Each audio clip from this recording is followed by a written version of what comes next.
Hi everyone, thanks for returning. Let's unravel another perplexing mystery.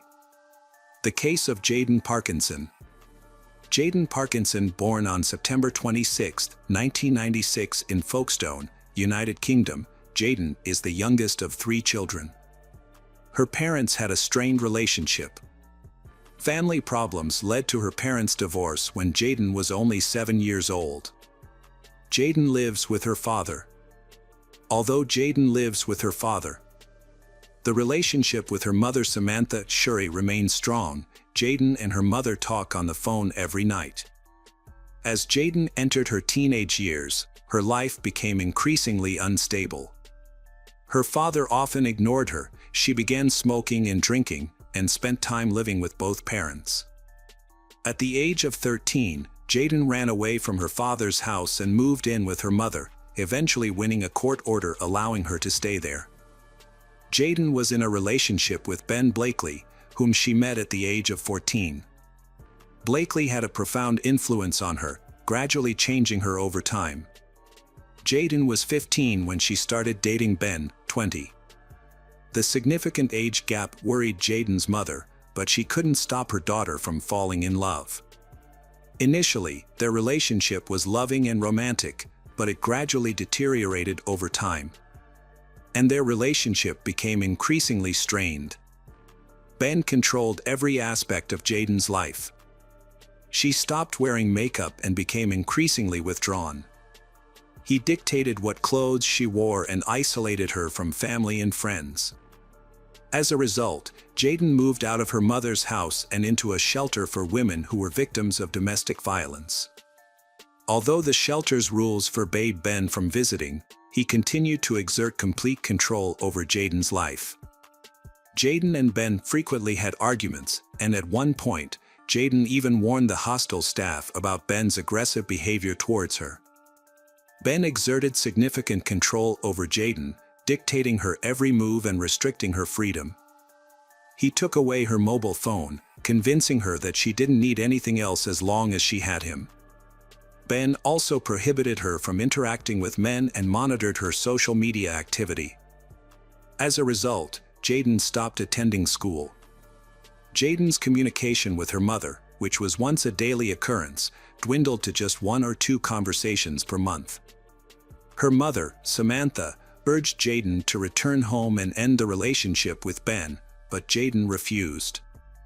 Ben's control over Jayden was both psychological and physical, and where Jayden was seen with visible bruises on her face. On November 30, 2013, Jayden announced to her mother that she was pregnant. Hoping to change Ben, she believed that the baby would bring positive changes to their relationship and his lifestyle.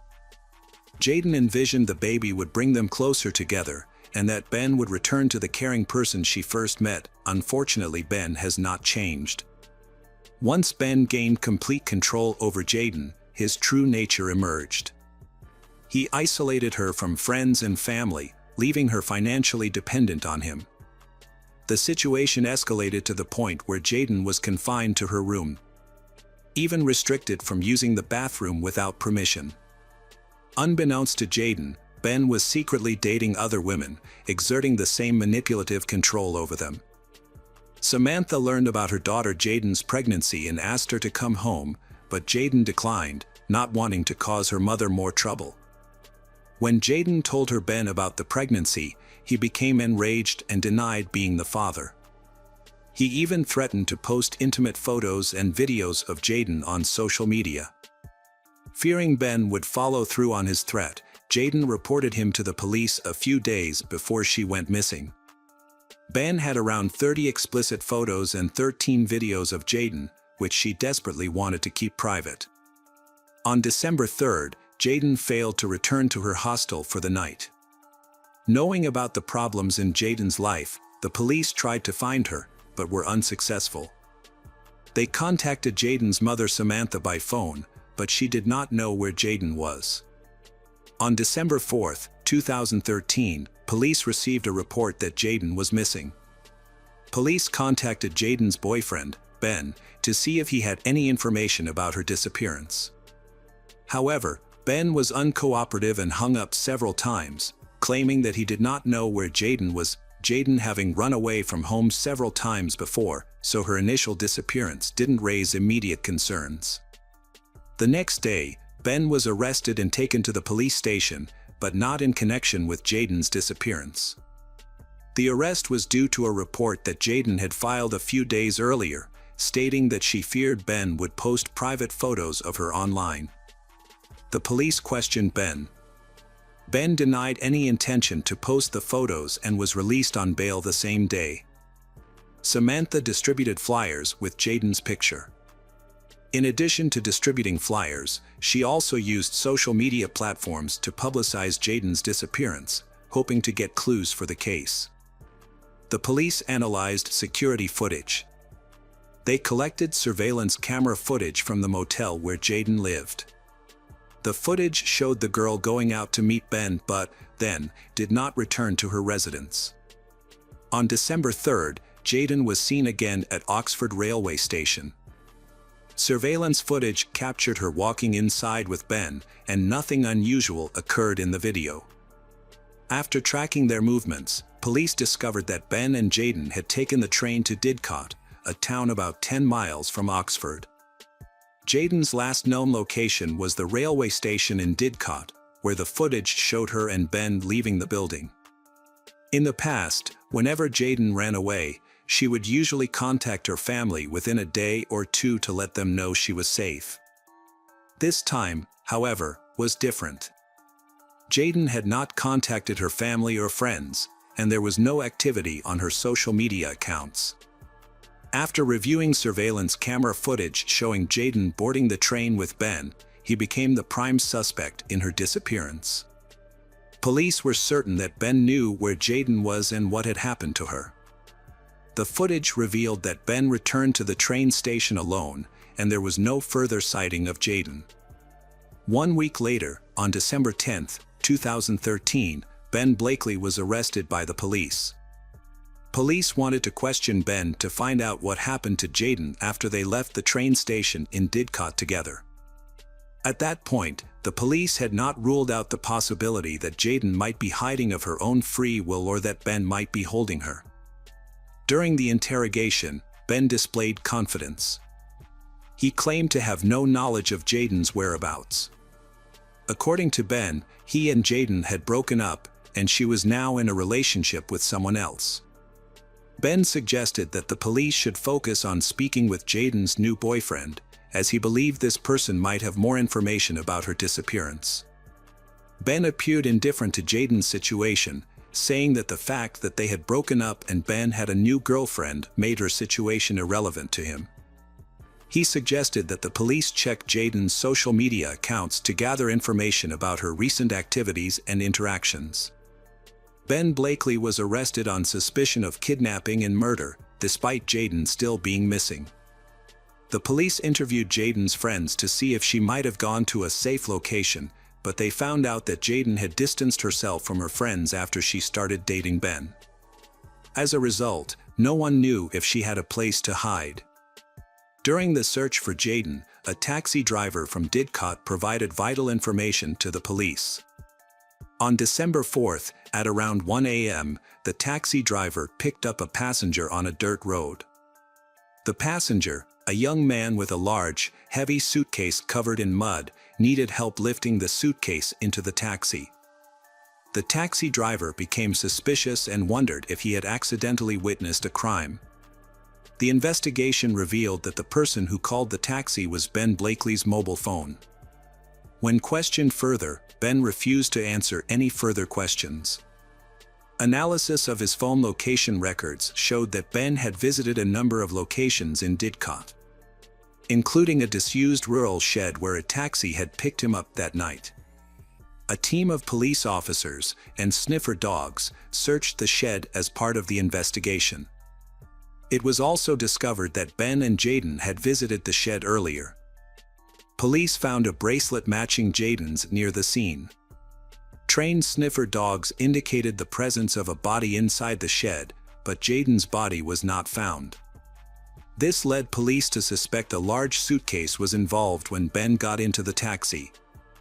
Police have appealed to the public for assistance, asking anyone who saw a man carrying a large suitcase in rural Didcot to come forward. Meanwhile, officers have conducted interviews at nearby homes to gather more information. Footage from the train station showed that Ben and Jayden were not carrying suitcases, which led police to wonder where Ben got the suitcases. It is also possible that the man described by the taxi driver was not Ben. On December 14th, police discovered that Ben Blakely's grandmother, grandfather, and younger brother Jake lived near the abandoned warehouse. When police visited Ben's grandmother, she later explained that Ben had taken a suitcase from her a few days earlier. He had arrived in a hurry, dumped the contents of the suitcase on the floor, and left without explanation. Ben's grandmother said he returned home 2 days after Jayden went missing and threw his mountain bike into the shed. However, the bike was dirty when he returned. She also reported that 2 shovels were missing, only to reappear later, covered in a thick layer of dirt. The presence of the 2 shovels raised questions about Ben's intentions and the potential involvement of an accomplice. Notably, Ben and his younger brother Jake Blakely, 17, were also acquaintances of Jayden.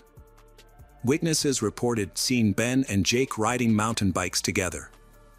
As the investigation began, police found sufficient cause to suspect Jake of being involved in the crime and subsequently arrested him. The suitcase that Ben had returned to his grandmother's barn was sent to a laboratory for analysis to determine if it contained Jayden's DNA. Based on the available evidence, police developed a theory that Jayden was killed in an abandoned barn, then placed in the suitcase and moved to another location for burial. However, searching for Jayden's body in the vast field surrounding Didcot seemed challenging. To help narrow down the search area, the police used aviation to aid in the investigation and estimate the likely location of Jayden's burial site. Through aerial photography, police identified 10 locations with significant recent changes in soil surface. The police initially examined several sites but found no leads on Jayden's body. Before they could inspect all 10 locations, a new lead emerged when Jake Blakely began cooperating with police. He directed them to check his uncle's grave at a local cemetery in Didcot, near All Saints Church. This cemetery was one of the original 10 locations, although it was considered a low priority due to the common occurrence of soil changes in cemeteries. Police secured the cemetery after receiving information from Jake Blakely, who suggested that Jayden's body might be buried in his uncle's grave. This method of concealment had never been seen by police before. Jake and Ben's uncle reportedly died in 2006. The new developments in the case have attracted widespread media attention, as this is the first case in the country where a victim's body was concealed in an existing grave. A tent was set up in the cemetery to facilitate a forensic examination. Following this setup, Jayden's family received devastating news. Her body had been found in the grave of Ben and Jake Blakely's uncle. The body was found without clothes, and no jewelry was present. Forensic experts discovered evidence that Jayden had been severely beaten before her death. Specifically, her neck showed signs of strangulation, which was confirmed as the cause of death by the pathologist, with asphyxia being the official cause. While in prison awaiting trial, Ben Blakely changed his defense strategy, and he and his attorney drafted a confession letter stating that Ben was indeed responsible for Jayden's death. However, he maintained that the act was not intentional. According to his testimony, a heated argument led him to push Jayden, causing her to fall from a bridge near an abandoned warehouse. Ben tried to revive Jayden but was unsuccessful. He initially buried her in another location. He then moved the body to the cemetery, where it was buried in his uncle's grave. However, the autopsy results contradicted his story. There was no evidence that she had fallen, but instead, her face showed signs of blunt force trauma. The official cause of death was asphyxiation by strangulation, suggesting that Ben's story was not true. Ben Blakely was trying to reduce his guilt in Jayden's death. Jayden's father passed away due to heart problems before the trial started. On June 23, 2014, Ben Blakely was in court, and it became clear that he showed no regret for his actions. His behavior was provocative and aggressive, revealing his indifference to taking the life of Jayden and her unborn child. During the 4-week trial, it was revealed that Ben Blakely from Reading, Berks, had a history of being a violent and controlling partner. 3 of his previous girlfriends testified against him, sharing their experiences of being in abusive relationships with him. They reported that he would confiscate their phones, physical assault them, and even grab them by the throat if they responded back or if he suspected them of cheating. Throughout the trial, Ben received multiple warnings from the judge for using profanity in the dock and on the witness stand, where he repeatedly shouted at the prosecutor, Richard Leem. His outbursts were so intense that Jayden's mother and other family members were forced to leave the courtroom in tears on multiple occasions. The judge, Patrick Eccles, was also pushed to his limits. He ordered Ben Blakely to be taken to the cells to continue the trial without him. Jake Blakely, who was under 18 at the time, said he had no idea what was inside the suitcase and thought he was burying weapons or dead animals. He was persuaded by his brother, Ben, who promised him an Xbox console and $100 in exchange for carrying out the mission. The prosecutor alleged that the crime was premeditated, suggesting that Ben Blakely intentionally took Jayden to a secluded location where he could commit the crime without being seen. It is believed that Blakely's actions were driven by a desire to control Jayden's life, which was disrupted by her pregnancy and her desire to start anew. Ben Blakely, who did not want to become a father. Jayden's mother, Samantha Shrewsbury, has spoken out in support of creating a domestic violence registry. In an interview with Sky News, she expressed her desire to prevent other families from experiencing similar tragedies. She recalled the traumatic experience of identifying her daughter's body and stated that the memory would haunt her forever. In the year leading up to Jayden's death, Samantha believed that Jayden was the target of Ben's abuse. Samantha remembers an incident where Ben came to Samantha's apartment building the day after he verbally and physically abused Jayden. He managed to enter the building and banged on the door, demanding to see Jayden. Samantha refused to let him in, and in response, he spat on Samantha before leaving. That same day, Jayden went outside to smoke, and unfortunately, Ben found her. Samantha did not see or hear from Jayden for the next 2 weeks. During that time, Samantha assumed that Jayden had gone to Ben's house.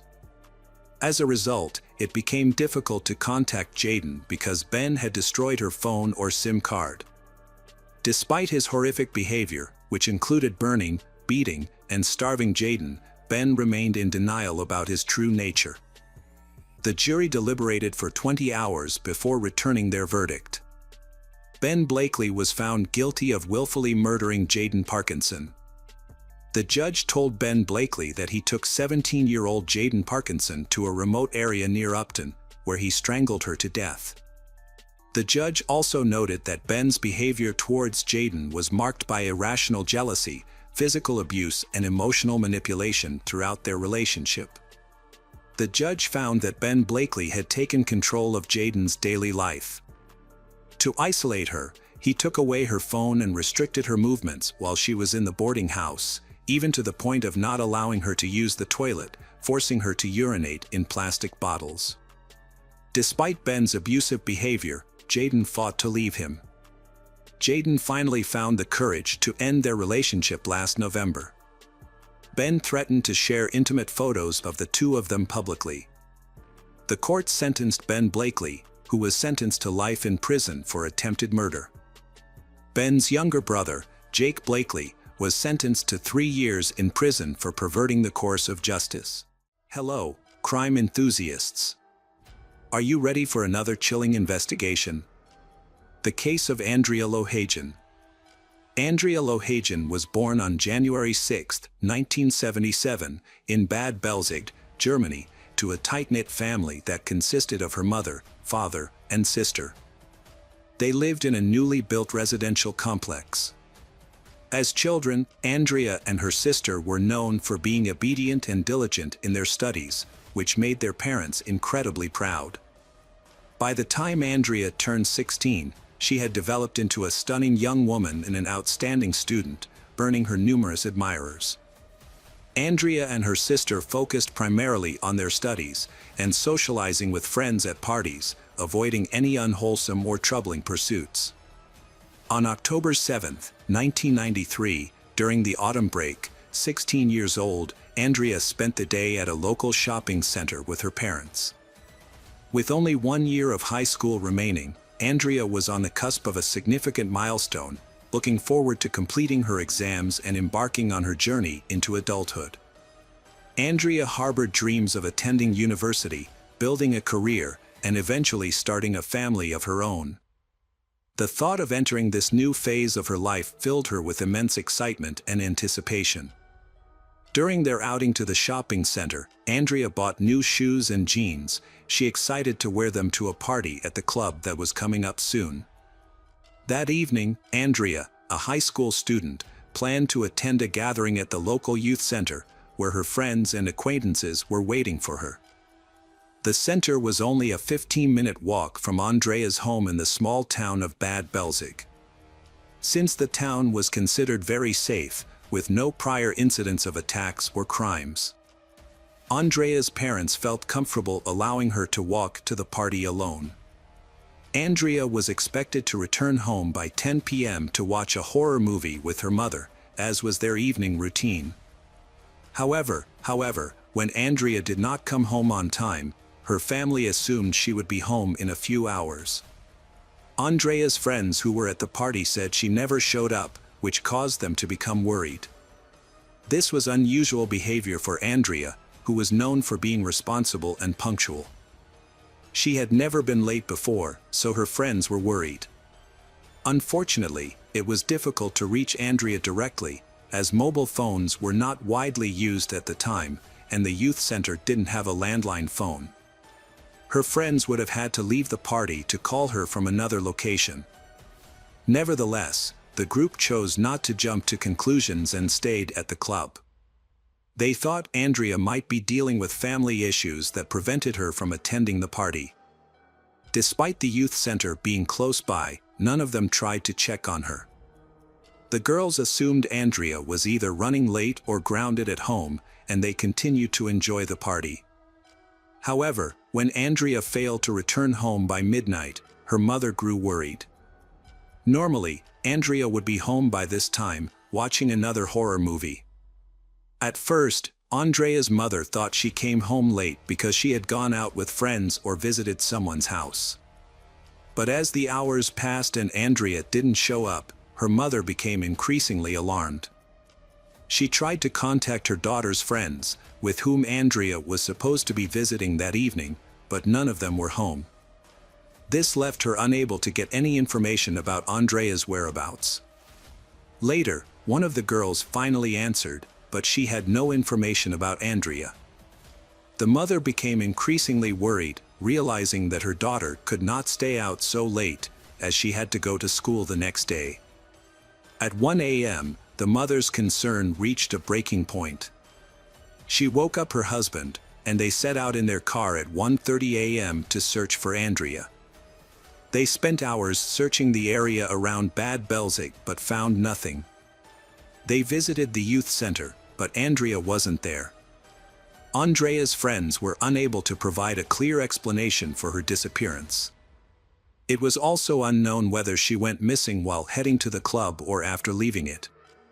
Most partygoers had already left, and the remaining youths couldn't provide much information.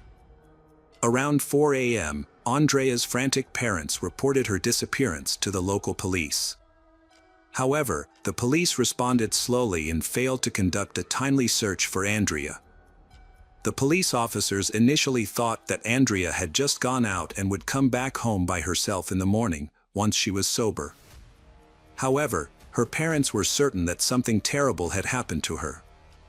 They knew Andrea wouldn't run away because she had no reason to do so. All Andrea's belongings and money were still at home, she wasn't dating anyone, and none of her friends had seen her that night. A week went by before the police started investigating Andrea's disappearance. Up until then, her parents had been searching the town on their own. They had contacted all the local hospitals, but none of them had any information about Andrea. As the search continued without any success, Andrea's parents become increasingly suspicious of a plot of land formerly owned by Andrea's ex-boyfriend's grandfather. Andrea and her ex-boyfriend had broken up shortly before she went missing. There were reports that her ex-boyfriend was struggling to cope with their breakup. The outside of the property appeared abandoned, except for a small, old shed that caught the attention of Andrea's parents. They suspected that Andrea's ex-boyfriend might be connected to her disappearance. They thought it was possible that he had ambushed her on her way to the club, attacked her, and taken her. The parents immediately contacted Andrea's ex-boyfriend, but he denied any involvement. He stated that he was at home for the entire evening and night, and his family members were ready to confirm his alibi. However, Andrea's family didn't believe him. The police were informed by Andrea's parents about a suspicious piece of land owned by her ex-boyfriend's grandfather, and they agreed to investigate. It wasn't until a week after Andrea's disappearance that the police took the investigation seriously. Detectives started questioning the people who were at the youth club on the night Andrea went missing. Many of the partygoers were friends and acquaintances of Andrea, but their statements didn't shed any light on the case. The teenagers who frequented the club often got their dates and days mixed up, making their accounts confusing and unclear. Some people claimed to have seen Andrea at the party, but others disagreed. Initially, investigators thought Andrea might have arrived at the party, then gotten lost in the crowd or left with someone she knew, or possibly been attacked. This theory seemed believable, given that parties with teenagers often involve alcohol, which can lead to incidents when people are leaving. However, after talking to more witnesses, it became clear that Andrea never actually made it to the party, which was confirmed by her friends who were waiting for her. Andrea, who was known for her beauty at school, didn't show up to meet her friends. Detectives believed the accounts from Andrea's closest friends were the most trustworthy. Police have thoroughly checked all routes Andrea might have taken to get to the club. They launched a large-scale search operation, involving trained dogs and many volunteers. Despite their extensive efforts, they couldn't find any signs of Andrea. Numerous press conferences and TV reports were held to ask citizens for help in finding Andrea and warning them of potential danger. Andrea's parents and law enforcement worked together to investigate her disappearance. They made appeals for negotiation in case she was abducted, set up hotlines for witness tips, and offered monetary rewards. However, all efforts were unsuccessful due to a lack of evidence or leads. Many tips were verified, but they turned out to be false. The detectives were only able to piece together a rough timeline of incident leading up to Andrea's disappearance. On the evening of Thursday, October 7, 1993, Andrea returned home from a shopping center with her parents around 6 p.m. She went to her room, listened to music, and looked at her new clothes. The family had dinner together, and Andrea planned to attend a party at the youth club afterwards. She tried to contact a friend to go together, but her friend was already at the club and couldn't be reached. Andrea decided to go alone, and her parents didn't know what she did next. Investigators suspected that Andrea may have been a victim of sexual assault. They thought that her attractive appearance might have caught the attention of a predator, leading to a crime. To investigate, detectives made a list of Andrea's ex-boyfriends and admirers, and checked their alibis. Investigation found that each of the suspects had a reliable alibi for the time of the incident, making it unlikely they were involved. Unfortunately, the surveillance system at the time was relatively underdeveloped, making the investigation more difficult. Detectives started looking for witnesses who might have seen what happened to Andrea. They found out that she had taken a shortcut to the club that evening, and several people had seen her along the way. According to their accounts, Andrea had passed by a group of young people and a couple of teenagers. But she didn't know any of them, so she just kept walking. The last people to see Andrea alive were two boys, 13 years old Robin and 14 years old David. By law, their identities and photos were kept private, but detectives were able to track them down and take their statements. The boys said they had simply nodded at Andrea and then gone their separate ways. After that, Andrea seemed to disappear. It became clear that Andrea never made it to the meeting spot with her friends, which meant something terrible must have happened to her on the way. The path she took was a little-known shortcut that mostly only local residents were familiar with. So, the search for suspects focused on people who lived in the nearby houses. Immediately, the police investigation focused on Robin and David, the two teenagers who were the last to see Andrea alive. Both boys came from difficult home environments and lived close to the Andrea family's residence. They were familiar with the path Andrea had taken. Although they were young, Robin and David had a history of minor crimes, including thefts and break-ins. However, there was not enough evidence to accuse them of a serious crime like assault and abduction. Due to Robin and David's young age, the suspicions against them were eventually dropped. The case stalled, and for the next 7 years, there were no new developments. Then, on July 7, 2000, a local resident stumbled upon a horrifying discovery while out for a walk. His dog found a human skull and brought it to him, laying it on the ground. At first, the man thought the skull was a ball, but after he realized it was actually a human skull that had been stripped of its flesh. The skull had a hole in the occipital bone. At first, the resident thought the dog had discovered old remains from World War II, as burials from that time were commonly found in the area. To be safe, the resident informed the police. When detectives received the news, they quickly went to the scene with search dogs. The location where the skull was found belonged to Andrea's former boyfriend.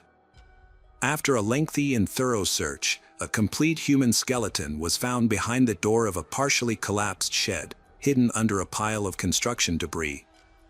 The skeleton's poor condition made initial identification impossible. Searching the nearby utility building did not turn up any clues, personal items, pieces of clothing, or other evidence. In recent years, the only person to have gone missing without a trace in the area was Andrea Lohajian. Consequently, most people immediately assumed the remains belonged to her. Andrea's parents described the outfit she wore on the day of her disappearance, including new black platform shoes and jeans purchased that day. However, none of these clothing items were discovered in the shed, which implies that the perpetrators likely got rid of them. It was also possible that Andrea's clothes were torn off shortly before her death, perhaps during an attempted assault. The remains were only identified as Andrea's after a thorough forensic examination, including an analysis of dental records. This allowed Andrea's family to learn the truth about her fate and give her a proper burial.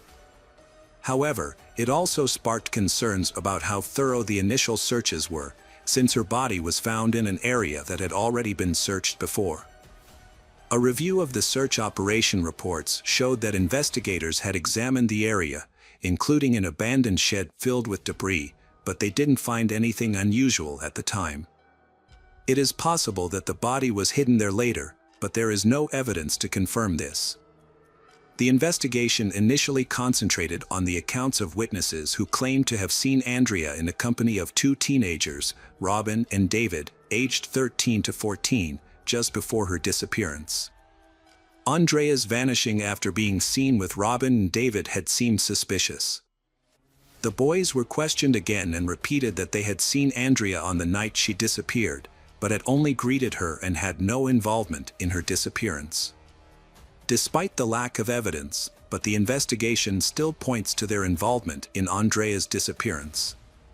It seemed unlikely that such young boys could be responsible for her murder, but their involvement couldn't be ruled out entirely.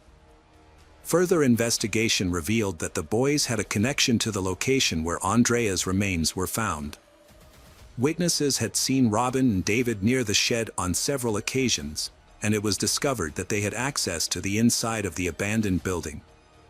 Additionally, eyewitnesses reported seeing the boys at the entrance of the shed on the evening Andrea went missing, raising more questions and increasing suspicions about Robin and David's involvement in the crime. The investigation into the involvement of Robin and David in Andrea's disappearance was dropped due to insufficient evidence and their young age. At the time, detectives didn't think it was plausible for schoolboys to be involved in the crime. The search for Andrea continued. But authorities, media, and her family failed to uncover any valuable information. The case hit a dead end, and it was eventually shelved as unsolved. Without direct evidence pointing to a killer, detectives stopped their search. It wasn't until 2012, when new leadership took over the regional police department, that the case was reopened. Although new evidence and leads were discovered, there still wasn't enough proof to charge anyone.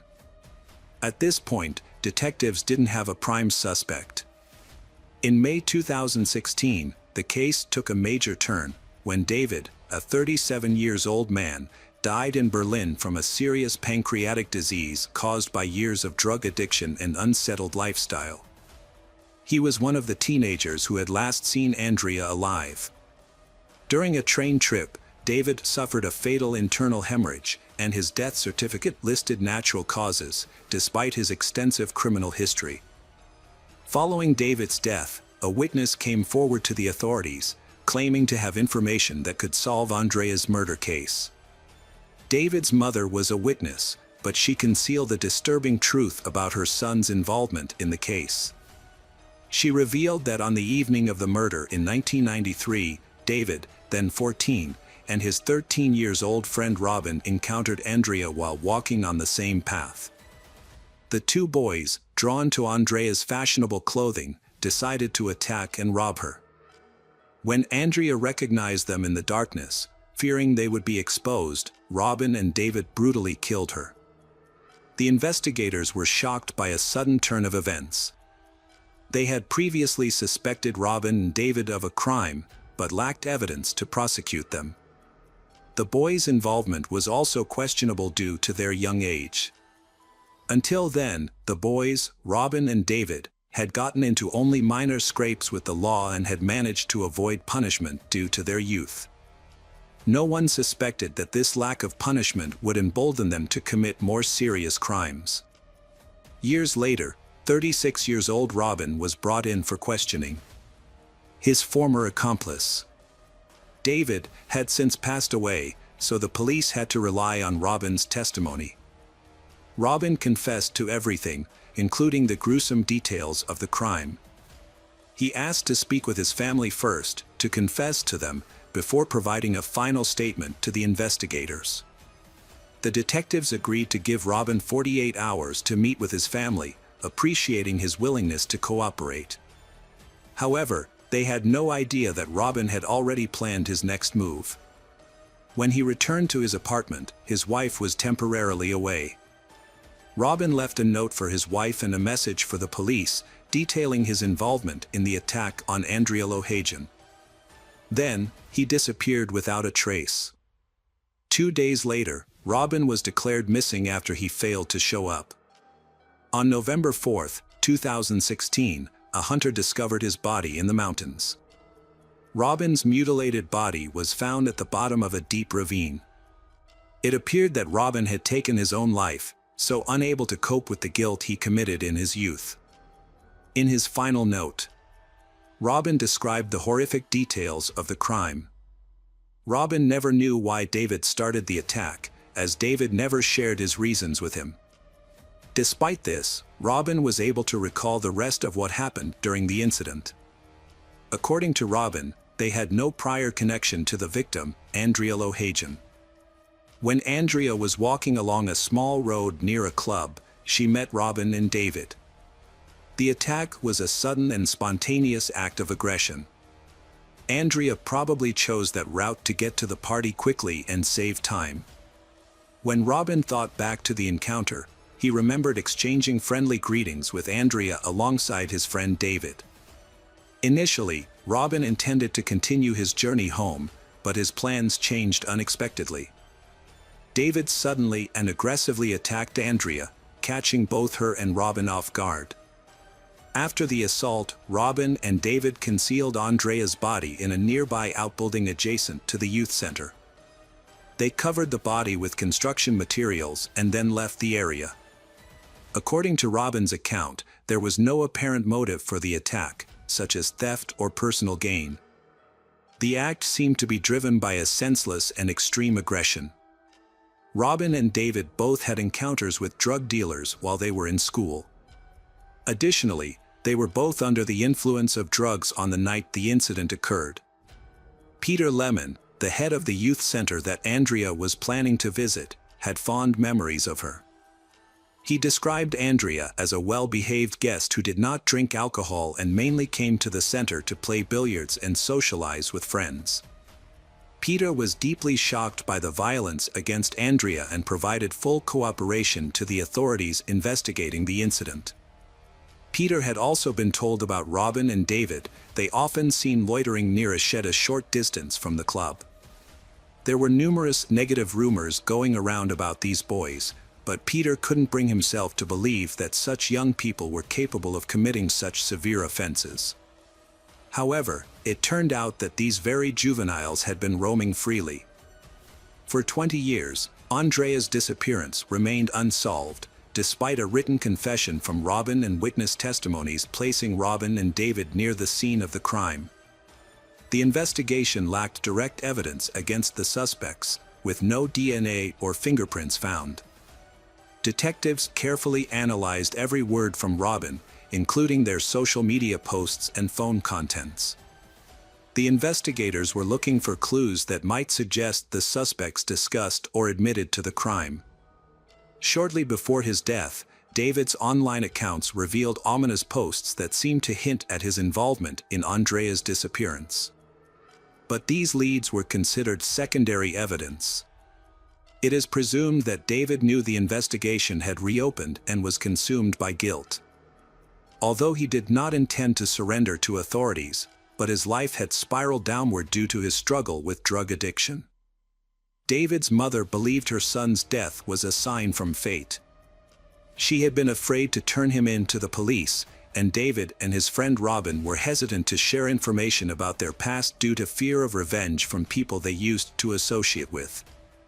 This fear was legitimate considering David had a record of past violent behavior and convictions for drug crimes.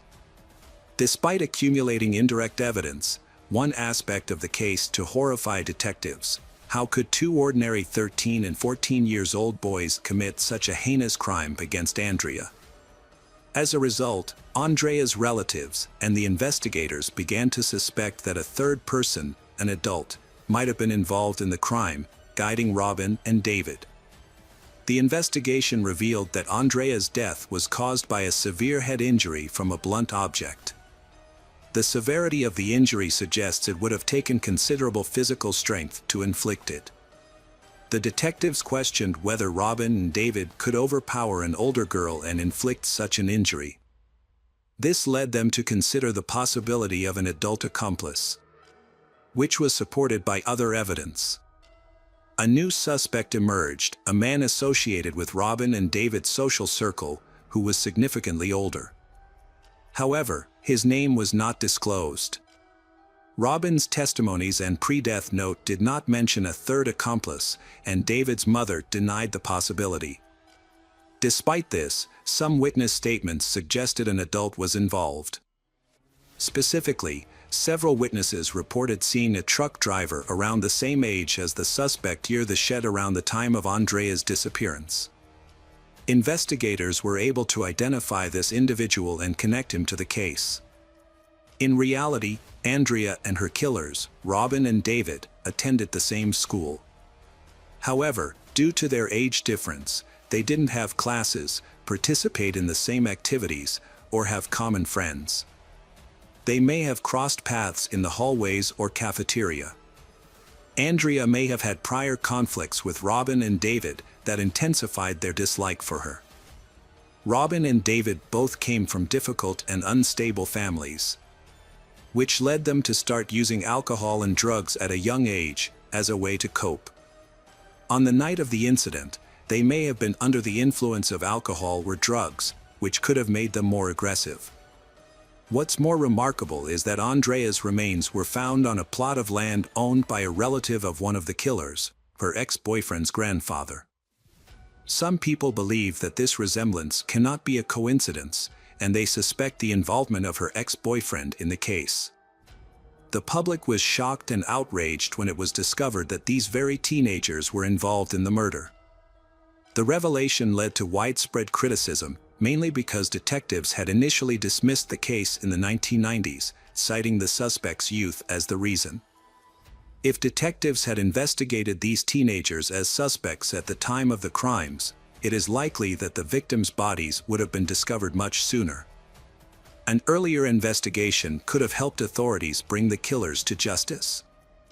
The autopsy results showed that Andrea had a fractured skull, but the object used to inflict the injury could not be identified. The investigation relied only on a few small bones of Andrea. All that remained of the skeleton had decomposed. The investigation into the juvenile criminals relied heavily on testimonies from David's mother and notes from Robin, as no direct physical evidence was available. One of the key concerns for detectives after reopening the case was whether David and Robin had committed any new crimes during the 20-plus years they were free. While it was unlikely, the detectives could not rule out this possibility. They spoke to local residents. However, the detectives did find a history of minor crimes committed by David and Robin. Further investigation into these incidents uncovered disturbing secrets. As detectives looked into Robin's potential involvement in a recent serious crime, they discovered a disturbing incident. In January 2014, a French student named Louise went missing after meeting with friends at the university hospital. Louise had arranged to meet her friends over the phone just before leaving home, but she never arrived. When Louise's friends tried calling her, her phone went unanswered. Assuming Louise had urgent matters to attend to, her friends went home, but when Louise didn't show up for work the next day without explanation, her friends became concerned, as this was unusual for her. Louise was a responsible person, but one evening her phone was unreachable, and her whereabouts were unknown. Later, Louise's body was later discovered, and the primary suspect in her murder was identified as Robin, a juvenile who had previously been linked to the murder of Andrea and had subsequently taken his own life.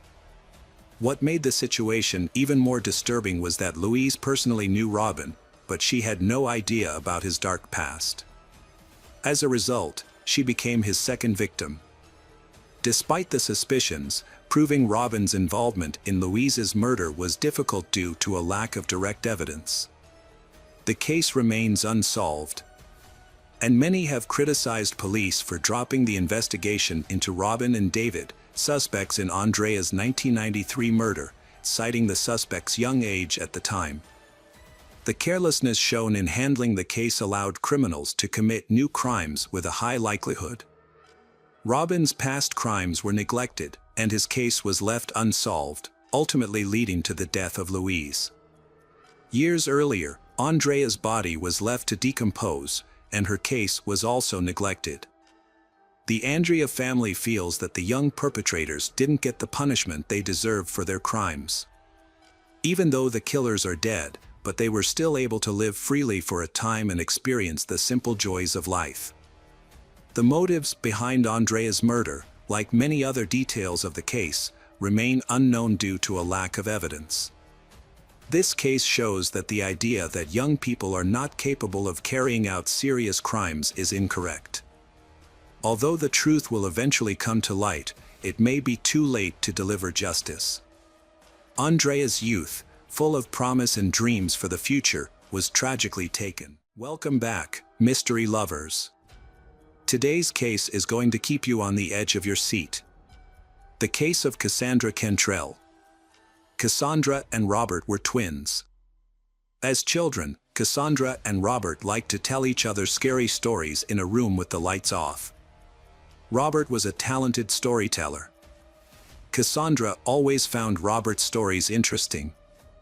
In every story, Robert played a small but brave man. In addition, Cassandra and Robert also watched the animated series Scooby-Doo together. Although their mother, Mary Smith, did not share Cassandra's passion to instill in her children a love of reading, she bought them many books about scary stories. Loving horror stories was the passion of the two siblings. They even collected figurines of villains and, as adults, seriously considered opening a horror-themed bookstore. Not long after, Cassandra's interest in horror movies brought her to the studio in 2004. She got a cameo role in a scary movie that, although it did not become popular, still made Robert envious of Cassandra. Robert began asking Cassandra to make him a deal. Robert asked Cassandra to give him a role in the movie she was filming. Cassandra readily agreed. Robert was happy, but he couldn't play even a supporting role in a soap opera. The head of the cast in that movie was Colin Dudley, who had a crush on Cassandra since her first days in the movie. At the company Halloween party, Cassandra dressed as Velma from Scooby-Doo and Colin dressed as Alex from A Clockwork Orange. During the party, Colin walked around with a glass of milk all evening, glaring at everyone, just like his character did in the movie, and he also said a lot of quotes from the book. Finally, he stopped in front of Cassandra and said that her beauty made Colin want to destroy it. Cassandra thought it was a compliment and they quickly started dating. But their relationship didn't last long, only a few months. Colin found another actress named Rebecca and began dating her, after which Colin and Rebecca began living together. One day, on August 25, 2020, Cassandra Connell suddenly disappeared. When her mother, Mary Smith, tried to contact her, she did not answer the phone. Mary went to report the incident to the police, and a search was quickly launched. After several days of searching, police found her car under the bridge. Also, the bad news was that the car was unlocked and the keys were still inside. There was no reason for Cassandra to appear here. This place was considered a homeless shelter where violence often occurred. Officers had to go through the neighborhood questioning many homeless people. But none of them had ever seen Cassandra, and none of them knew when the car appeared here. The detective participating in the search for Cassandra requested to locate Cassandra's cell phone. The signal showed the phone was in the water closest to the bridge, which meant detectives wouldn't be able to recover it and couldn't get the information they needed. To search more closely, a team of divers was about to search the coastal area for Cassandra. Before starting, they stood on the shore, picked up rocks, and threw them into the water to gauge the distance they could throw. Cassandra's mother mentioned that Cassandra's phone case had rhinestones, making it easy to spot. The phone was soon found, but Cassandra's body was not. Mary expressed her grief, saying she had looked forward to being a grandmother soon and hadn't even had time to set up a crib for her expected grandchild, which was still in its box in the garage. She wondered what to do with it now, unknowingly providing important information for the investigation. According to statistics, many crimes against pregnant women are committed by their partners. However, Mary Smith did not know who Cassandra's boyfriend was. Cassandra was not married and didn't seem to be in a relationship, yet she was pregnant. Mary had no information about him, despite knowing that Cassandra often spoke to someone on the phone. However, the phone number was not saved in Cassandra's phone book, and Mary couldn't recall the number. It's common for girls to confide in at least one friend about their relationships, especially when it comes to something as significant as pregnancy. The police found such a friend, who revealed that Cassandra had reconnected with her ex-boyfriend, Colin Dudley. They had a brief relationship in 2004, but it was surprising that they rekindled their romance 15 years after breaking up. When Cassandra discovered she had been pregnant, she had hesitated to inform Colin. She had recalled an earlier conversation where he had expressed his disdain for having children, even expressing relief that his wife Rebecca had been infertile. Fearing a child would disrupt her relationship with Colin, Cassandra had kept her secret hidden. However, as her pregnancy had progressed, it had become more and more difficult to hide underneath the oversized clothes. To avoid arousing suspicion, Cassandra had stopped seeing Colin, even though she had known she couldn't keep the truth hidden forever. Cassandra decided it had been best to be honest with Colin. So she had told him over the phone that she had been pregnant with his child. Colin had been silent for a moment before replying that he had been happy about the news. Although his tone had seemed a bit off, Cassandra had believed he had truly felt happy. A detective visited Colin's house and knocked on the door. However, the person who had opened the door had been Rebecca, a detective who introduced herself as Colin's old friend and had asked to meet Colin. Without hesitation, Colin had stepped out from behind Rebecca, closed the door behind him, and walked out of the house with the detective. It had seemed like Colin had been expecting this conversation, even though the detective had yet to formally introduce himself. Colin told the detective that he appreciated the detectives for not revealing any information in front of Rebecca.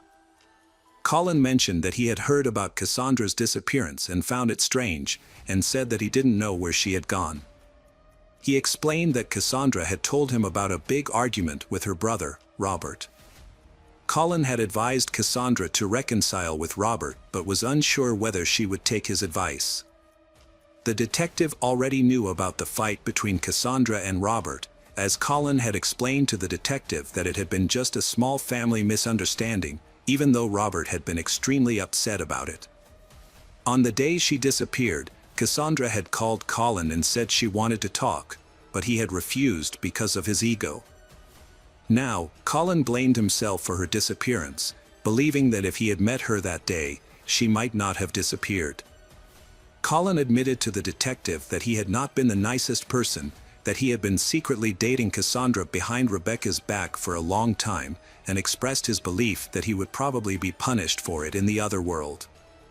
Colin also shared that when his father had passed away in 2014, he had a deep hatred for Rebecca. Rebecca often clashed with her father Colin, accusing him of not understanding her. However, sometimes it turned out that it was actually Rebecca who didn't understand her father. After Colin's father had passed away, Colin had wanted to fulfill one of his wishes. His father had been right about some things, and Colin decided to rekindle his relationship with Cassandra. This meant Colin had to end things with Rebecca. Therefore, for 5 years, Colin had lived a double life, which was extremely difficult. Colin constantly made excuses to come home late, telling Rebecca about fake business trips. Colin even bought a fishing rod even though he didn't like fishing. Colin would tell Rebecca that he was going to the lake when in reality he was visiting Cassandra. To make his lie more believable, he bought fish from the supermarket and Rebecca would cook it, despite the fact that the smell of fish made him sick. Things took a surprising turn when Colin discovered that Cassandra was pregnant. Colin did not know who the father was, but Cassandra had confided in a close friend that it was Colin. Colin found this hard to believe. She wanted to have a family of her own with Colin, but this was something Colin could not provide for her. Colin assumed she had found someone else, and he assumed that was why Cassandra didn't want to see him anymore. The detective asked Colin when was the last time he had seen her. Colin honestly replied that he didn't remember, but it was probably about 3 or 4 months ago. Colin said that he had run into Cassandra at the mall, but only briefly because Rebecca was trying on clothes, and he had gotten tired of waiting so he walked to the coffee shop. Colin asked the police officer one last time if they had any chance of finding Cassandra alive. The detective replied that they were doing everything they could and asked Colin to believe him. This was not the last time Colin saw the detective. Although Cassandra's phone was unusable, police had obtained her call records. It turned out that the person Cassandra had been calling frequently was Colin Dudley. Cassandra had called him often, even on the day she went missing. Police also received CCTV footage from the railway station near where Cassandra's abandoned car was found. The video showed a suspicious man standing out among passengers on the platform. He was wearing a long coat, gloves, and a scarf covering his face. A wide-brimmed hat obscured his eyes, making it impossible for police to see his face clearly. However, the detective noted that the man's gait reminded him of Colin Dudley. The hat was similar to the one Colin had worn at the party playing a character in the movie A Clockwork Orange. After tracking the suspect via CCTV, detectives observed him briefly entering a coffee shop, only to leave a few minutes later and head towards the parking lot. There, he got into his car and drove away. Even though his face was obscured the entire time, detectives were still able to write down the license plate number. A search warrant was then issued and a unit was dispatched to Colin Dudley's residence. During the search of Colin's home, detectives hoped that Cassandra was still alive. At first, there was no evidence of a murder at Colin's house. However, in the wardrobe they find the hat that Colin had tried to hide. They then found a basement in his house. When the police went to the basement, they did not find Cassandra there and there was no evidence of a crime. However, the dog detected the smell of blood, became agitated and barked continuously. Colin insisted he did nothing illegal, claiming that the police had no evidence and no other suspects, so they were trying to frame him, and he claimed to be an innocent man. In search of more information, detectives interviewed Rebecca, who was shocked by the surprise search, the allegations against her husband, and the fact that she had been deceived for years. She said many things about Colin and her feelings, but when the detective asked if her husband was capable of murder, she thought for a long time and then answered no. The evidence against Colin was not enough to send him to prison, which angered Robert and Mary Smith. Later, Colin was called in again for questioning. This time, Colin claimed that he had an alibi to counter the charges against him. He said that at 6:30 a.m. on August 25th, he went to a hardware store and bought household cleaning chemicals and trash bags. The store's cameras confirmed this, but the purchase of large trash bags raised suspicions. In addition, Colin received a text message from Cassandra, saying that Cassandra was coming to his house. Colin immediately deleted the message, but it was still stored in the mobile carrier's memory. The police took it from calls and text messages. According to cell phone signals, Colin and Cassandra had not left the house for several hours that morning. Colin turned off his phone but left Cassandra's phone on, possibly accidentally. As a result, police were able to track his movements, including where he was seen on the station's CCTV cameras. Police suspect Colin may have used the cafe to clean up after the murder and wash up in the toilet. Colin drove to where he had discarded Cassandra's phone, which was the last location of Cassandra's cell phone signal. The police need to find Cassandra's body and seize the GPS tracking device on Colin's car to accurately track his route. This device provided new evidence in the case. Following Colin's trail the previous day, the police discovered a large trash can tied with a rope in a ravine in the forest. The ground around the bag was covered in blood, and it was clear to see what was inside.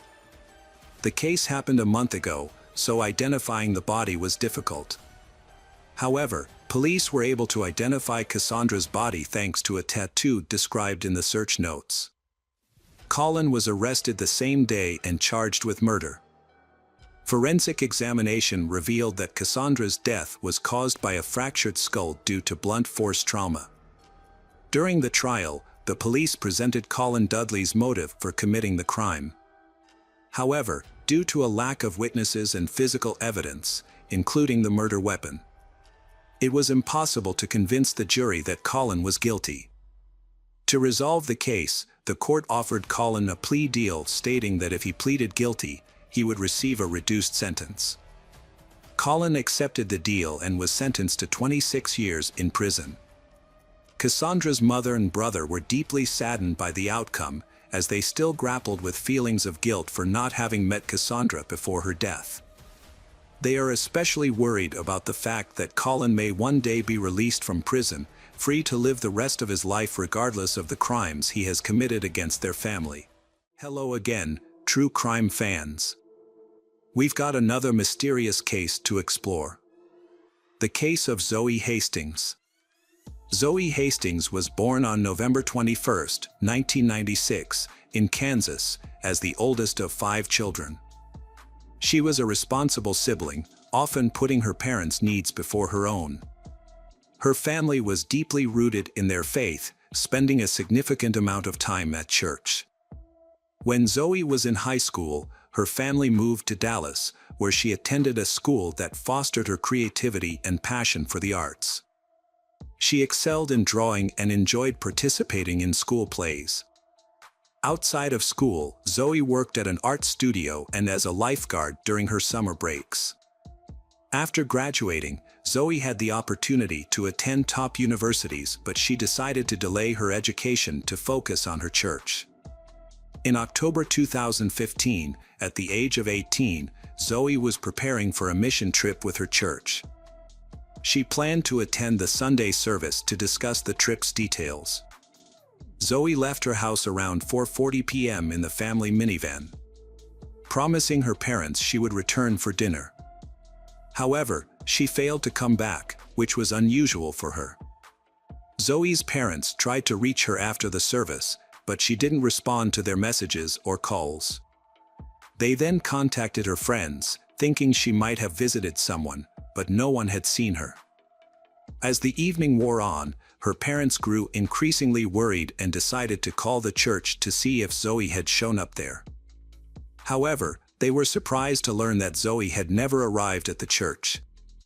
This was highly unusual behavior for Zoe, as she had always kept her parents informed of her current whereabouts and had never disappeared without explanation. So they drove themselves to the police station to report Zoe missing, and the police began the search. The police spent all night retracing the route from Zoe's house to the church but found no sign of Zoe.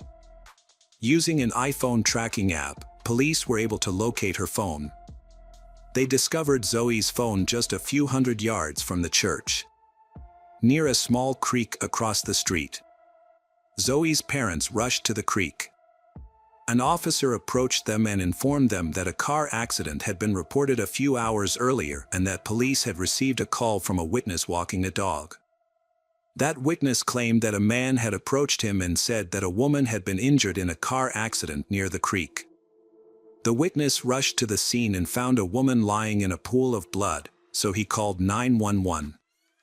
As the police investigated, they quickly identified the victim as Zoe Hastings. However, it soon became clear that she had not died as a result of the accident. The evidence suggested that she had been murdered. Zoe's body was found a short distance from the minivan, which was partially submerged in the creek. There was a significant amount of blood near her body, and police observed multiple cuts on her neck. Her dress was pulled up, and her underwear was rolled down, leading detectives to suspect that the killer had likely assaulted and abused her. The police prevented Zoe's parents from approaching her body, shielding them from the gruesome scene. As they investigated further, they discovered several clues. Notably, all the minivan doors except the driver's side were locked, suggesting that the perpetrator may have driven the vehicle themselves or approached Zoe directly at the scene.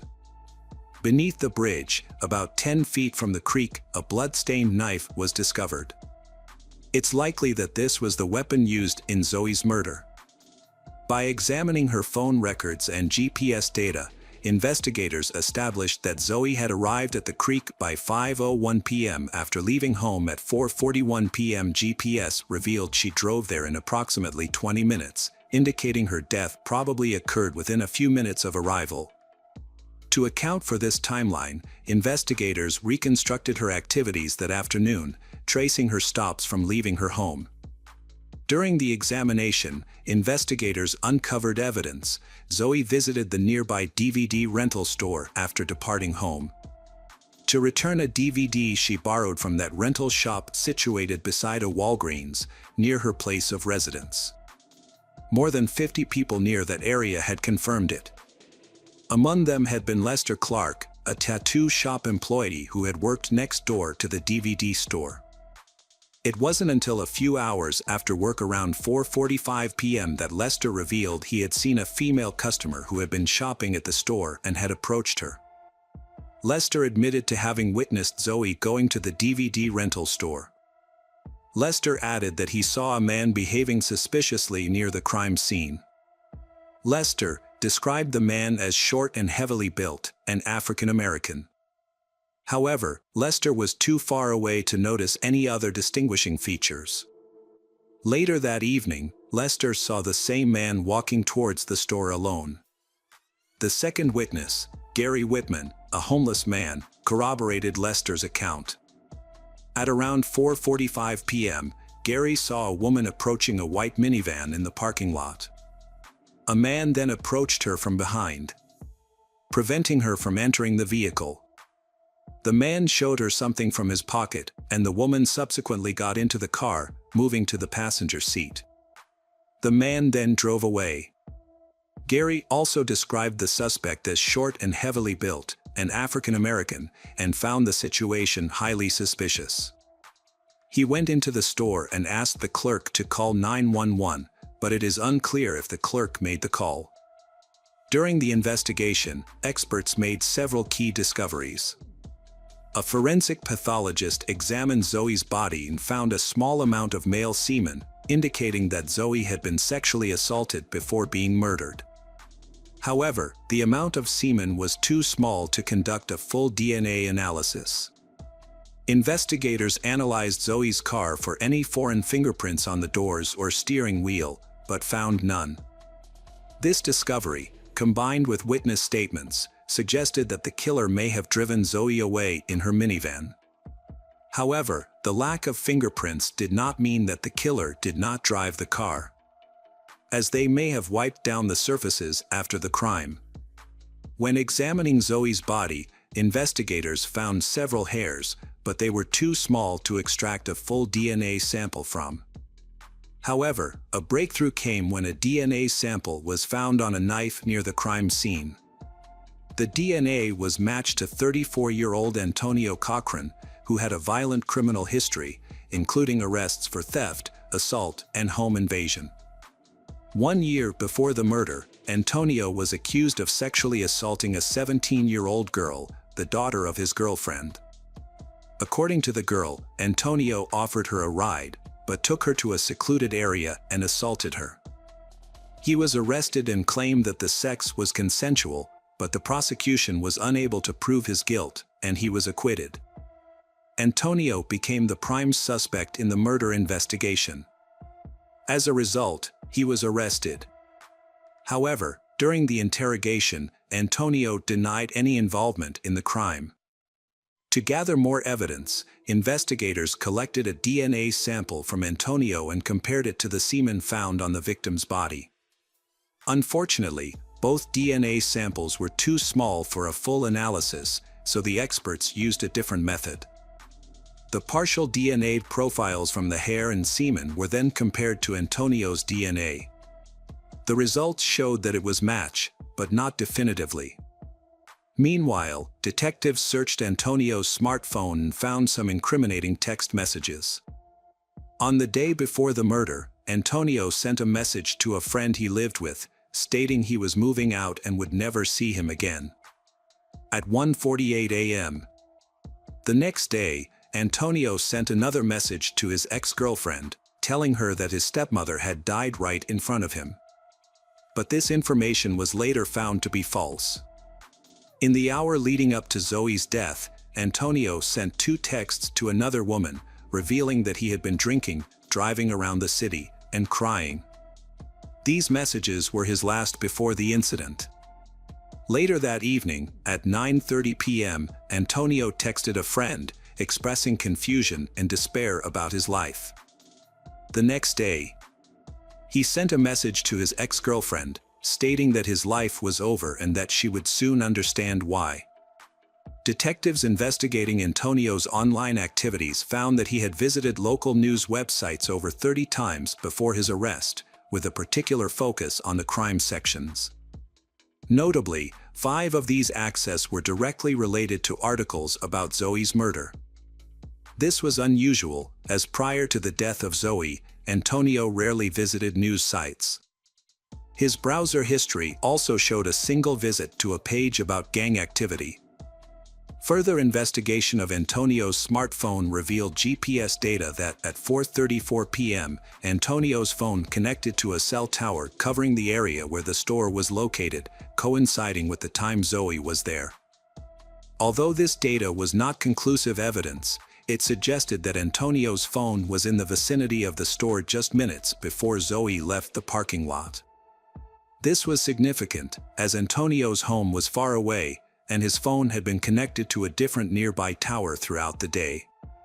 Detectives discovered that Antonio had started working at a grocery store just 3 days before the incident. However, on the day after the murder, he skipped his shift without providing any explanation.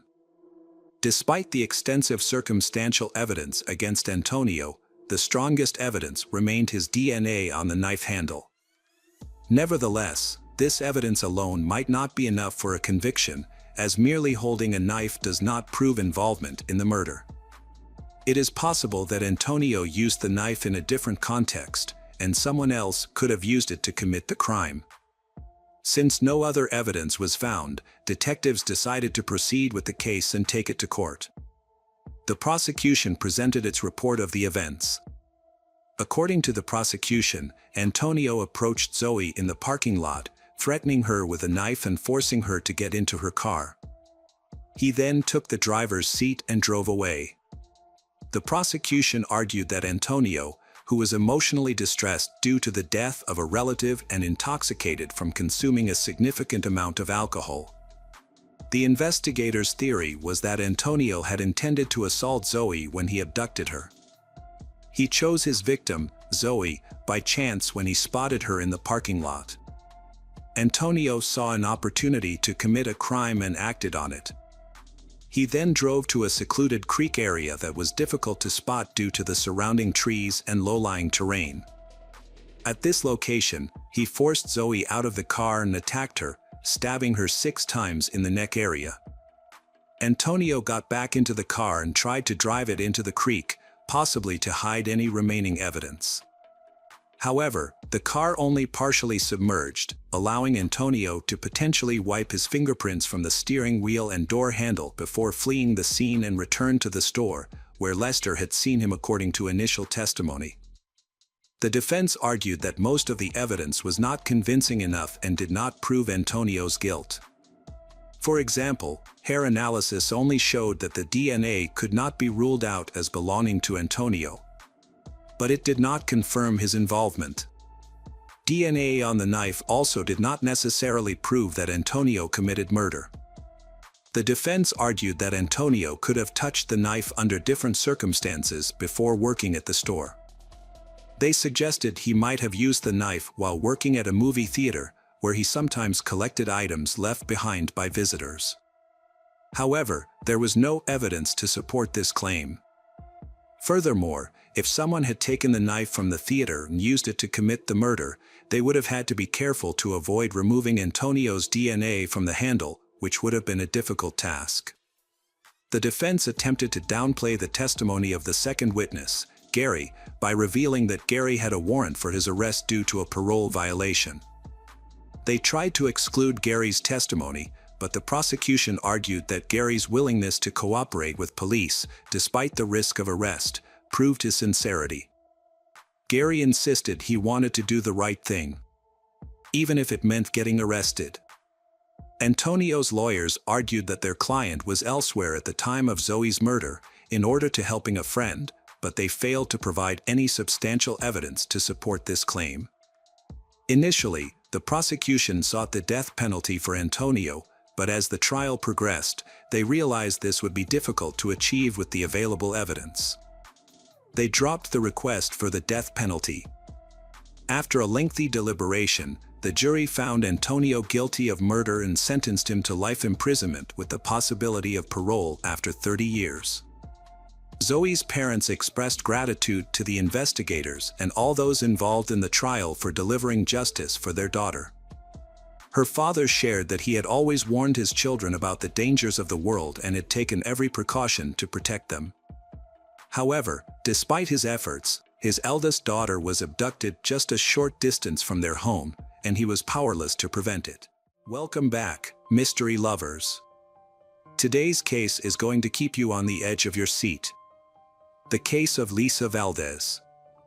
Lisa Valdez was born on September 6, 1961, in San Francisco, California. She grew up with her mother and brother. Lisa and her mother had an exceptionally close relationship, rarely arguing. As a teenager, Lisa developed a passion for dance and an interest in modern technology.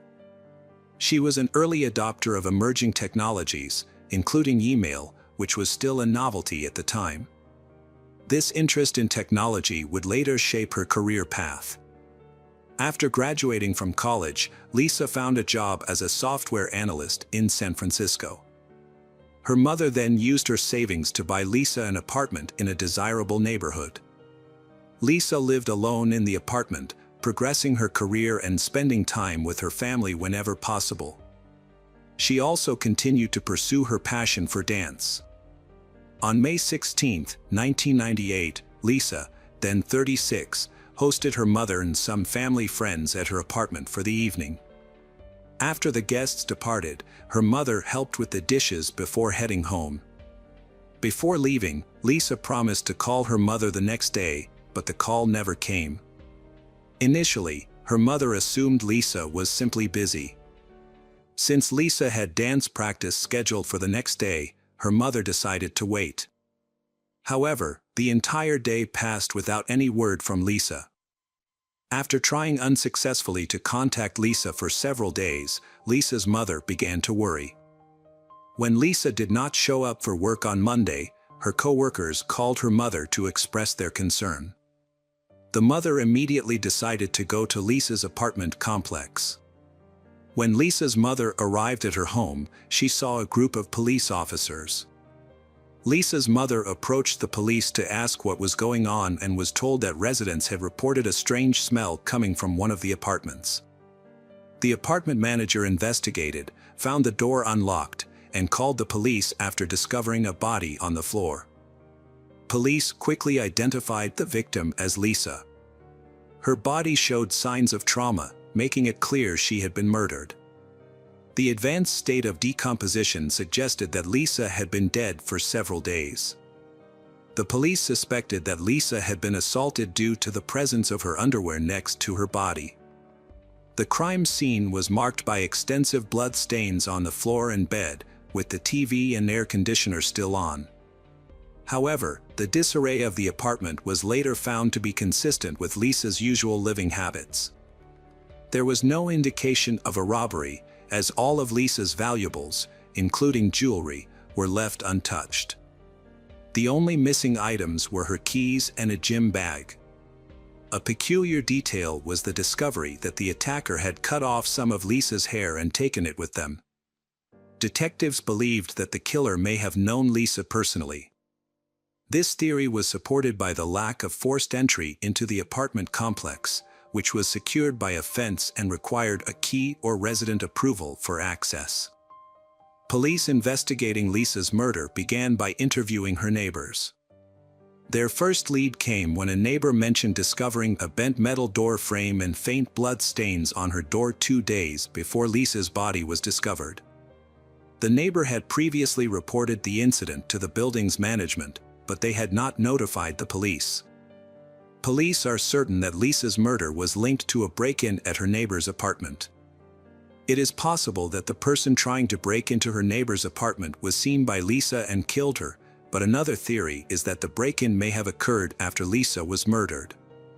Police also interviewed the person who cleaned Lisa's apartment weekly.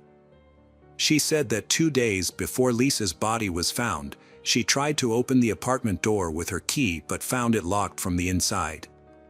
When she looked through the door, she saw a naked woman lying on the floor and a male voice talking. Assuming it was a private situation, the cleaner quickly left without doing anything. Police suspected Lisa was dead when the cleaner heard a man's voice. And it was her killer, who was still in the apartment. The cleaner also reported seeing a black Ziploc bag near the body. An envelope containing cash was found taped to the inside of Lisa's apartment door. The money was for the cleaner, as Lisa always left it with her the day before cleaning. The presence of the envelope suggests that Lisa was likely attacked after her mother left, sometime between midnight and early morning. Neighbors who lived downstairs reported hearing a loud noise coming from upstairs on the night of the attack, followed by someone coming down the stairs. Although they did not see who it was, the neighbors' accounts provided a timeline of events. Police continued to search Lisa's apartment for clues while medical professionals examined her body. Forensic analysis revealed that a fingerprint on the toilet seat did not belong to Lisa. In an attempt to identify the fingerprint, the police collected fingerprints from all of Lisa's friends and family members, but none of them matched the mystery fingerprint. Detectives therefore suspected that the mystery fingerprint might belong to Lisa's killer. Medical examiners released their report, shedding new light on the case. Lisa's body showed more than 20 stab wounds, but the advanced decomposition made it difficult to determine if she had been sexually assaulted. The medical team also discovered skin particles under Lisa's nails, which were likely to have come from her attacker, and sent them to the lab for analysis. One of the pillowcases showed multiple blood stains, which upon analysis were found to be a mixture of Lisa's blood and another person's. The police sent the blood stains to the laboratory for further testing. Police believe the killer may have accidentally injured himself when stabbing Lisa. At the scene, they discovered 2 bandages from a first aid kit in the toilet, which the killer may have used to bandage his wound. Additionally, the killer may have left fingerprints on the toilet seat when discarding the bandages. DNA analysis revealed that the blood on the pillowcase belonged to a man whose DNA was not in the FBI database. Furthermore, the skin particles found under Lisa's fingernails and the blood on her knee were from the same person. Although the DNA did not match anyone in the database, detectives now had a DNA profile of the killer. The police compared the DNA evidence with samples from criminals in the area. They also began to scrutinize Lisa's acquaintances. Lisa's mother mentioned that Lisa had met a man named Albert Ketto, and that they had planned to go on a date the day after the murder. However, Albert Ketto had canceled their plans just days before. Police brought Albert Ketto in for questioning and noticed a large cut on his hand.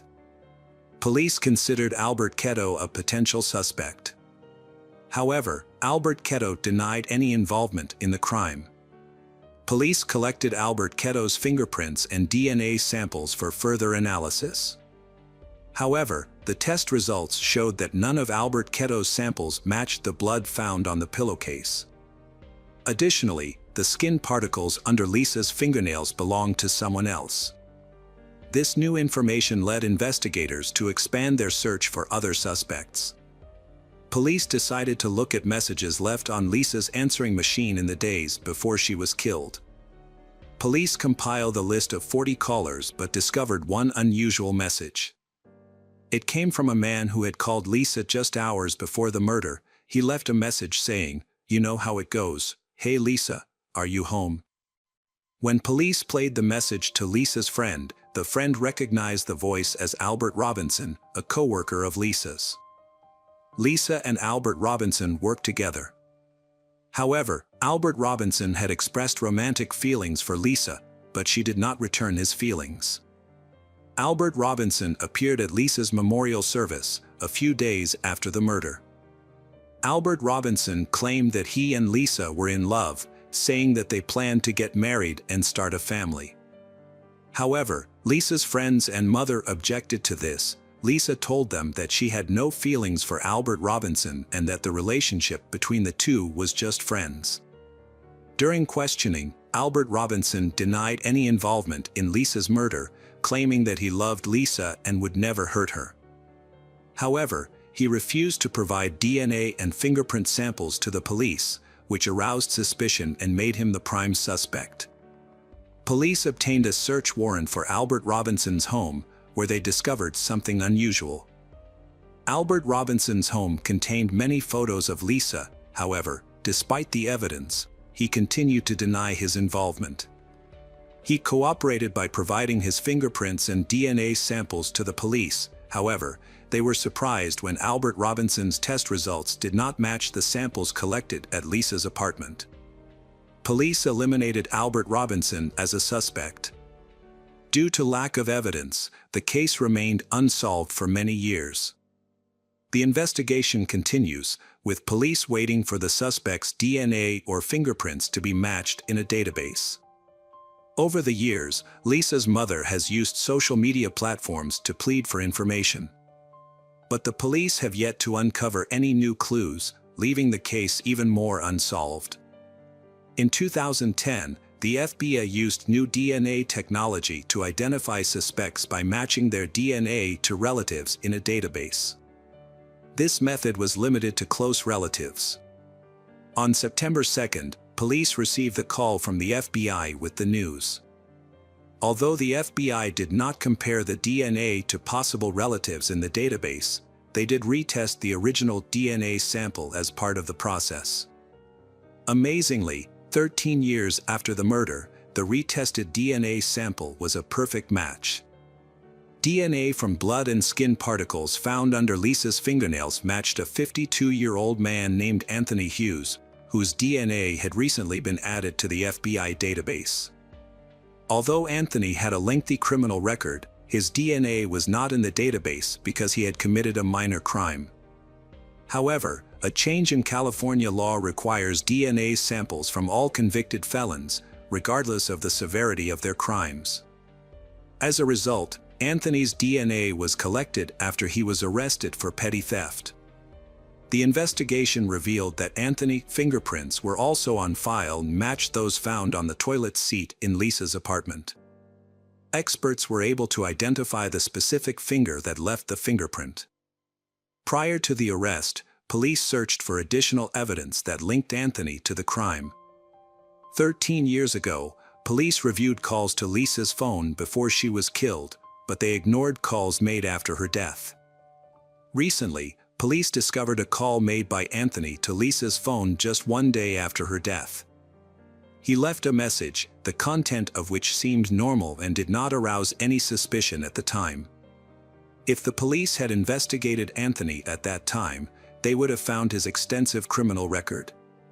When they went through Lisa's belongings, detectives found Anthony's phone number in her address book, indicating that she knew him. After talking to Lisa's friends, the police learned that Lisa had dated Anthony in high school. The police now had all the information they needed to question Anthony. Since Anthony was homeless at the time and had no fixed address, the police approached cautiously to avoid Anthony fleeing. They arrested him under the pretext of investigating a series of robberies in San Francisco, and he surrendered without resistance. Police began asking about a series of robberies, gradually bringing up Anthony's previous convictions. Eventually, police asked him if he knew a woman named Lisa Valdez. He initially denied knowing her, but when shown a photo, he admitted that they had been high school acquaintances. Anthony also claimed that he had not seen Lisa since the late 1980s. The police pressed Anthony for information about his relationship with Lisa. Eventually, the police produced evidence of his DNA found in Lisa's apartment in 1998. Upon hearing this, Anthony burst into tears. Anthony was restrained as he cried and screamed. He was eventually charged with murder, and detectives informed Lisa's family that her killer had been arrested. However, the trial did not begin until 4 years later. During the trial, Anthony initially appeared confident, but as the trial progressed, his pace changed. He began appearing in court with a Bible and wearing a cross. Anthony's lawyer argued that his client was incapable of committing the murder due to a medical condition that weakened his muscles, making movement extremely difficult. Despite the defense's argument, the prosecution presented strong evidence linking Anthony to the crime scene.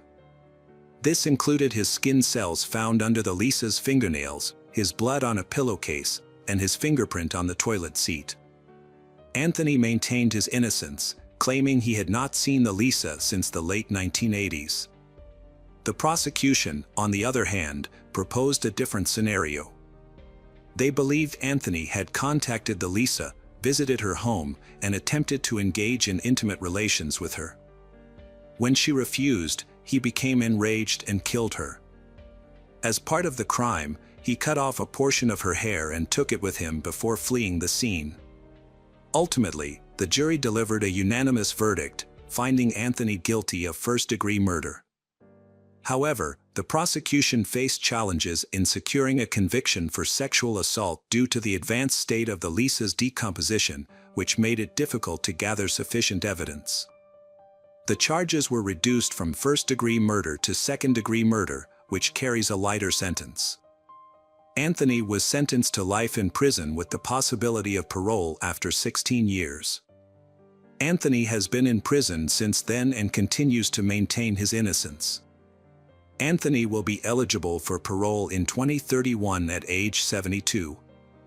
However, Anthony's chances of being paroled are slim, as parole boards typically view refusal to plead guilty as a lack of remorse. Welcome back, detectives. Let's dive into another horrible case, the case of Rowan Ford. Rowan Ford was born on April 11, 1998, in San Diego, California. Her parents divorced when she was young, and her mother, Colleen, moved with her to a small town called Stella in Missouri. Later, her mom met a man named David, and they got married. Colleen had several children from a previous marriage, and soon after their wedding, she and David had a daughter together. Altogether, Rowan had 2 sisters and 2 brothers, and they shared a very close bond.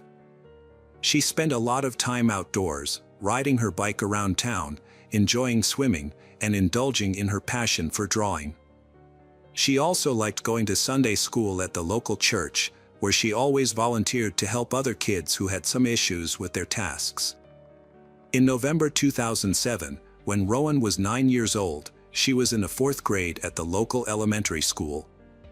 Her mom worked the night shift at a store, while her stepdad spent most of the day on the farm, which made Rowan often fend for herself, making her very independent. On November 2nd, she stayed home alone as usual.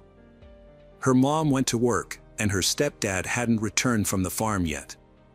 The next morning, around 9 a.m., Colleen came home from her night shift and checked Rowan's room, but her daughter wasn't there. She asked her husband where her daughter was, and he said she had asked him if she could have a sleepover at a friend's house, and he had let her go. He didn't even ask the friend's name because their town was very small, and he wasn't worried about anything happening to her. But Colleen started to worry and decided to check with all of Rowan's friends. Since there were only a few streets in their town, it didn't take long, but none of them had seen her, and she hadn't stayed over at any of their houses, which made her mother even more concerned. Colleen searched the whole town but couldn't find her daughter. She went back home and told her husband that Rowan was nowhere to be found. She asked him to call the police and report her missing, but he reassured her that everything was fine and that she would come home soon. After waiting for several more hours with no sign of Rowan, Colleen took matters into her own hands and dialed 911 herself. The local sheriff immediately organized a search operation.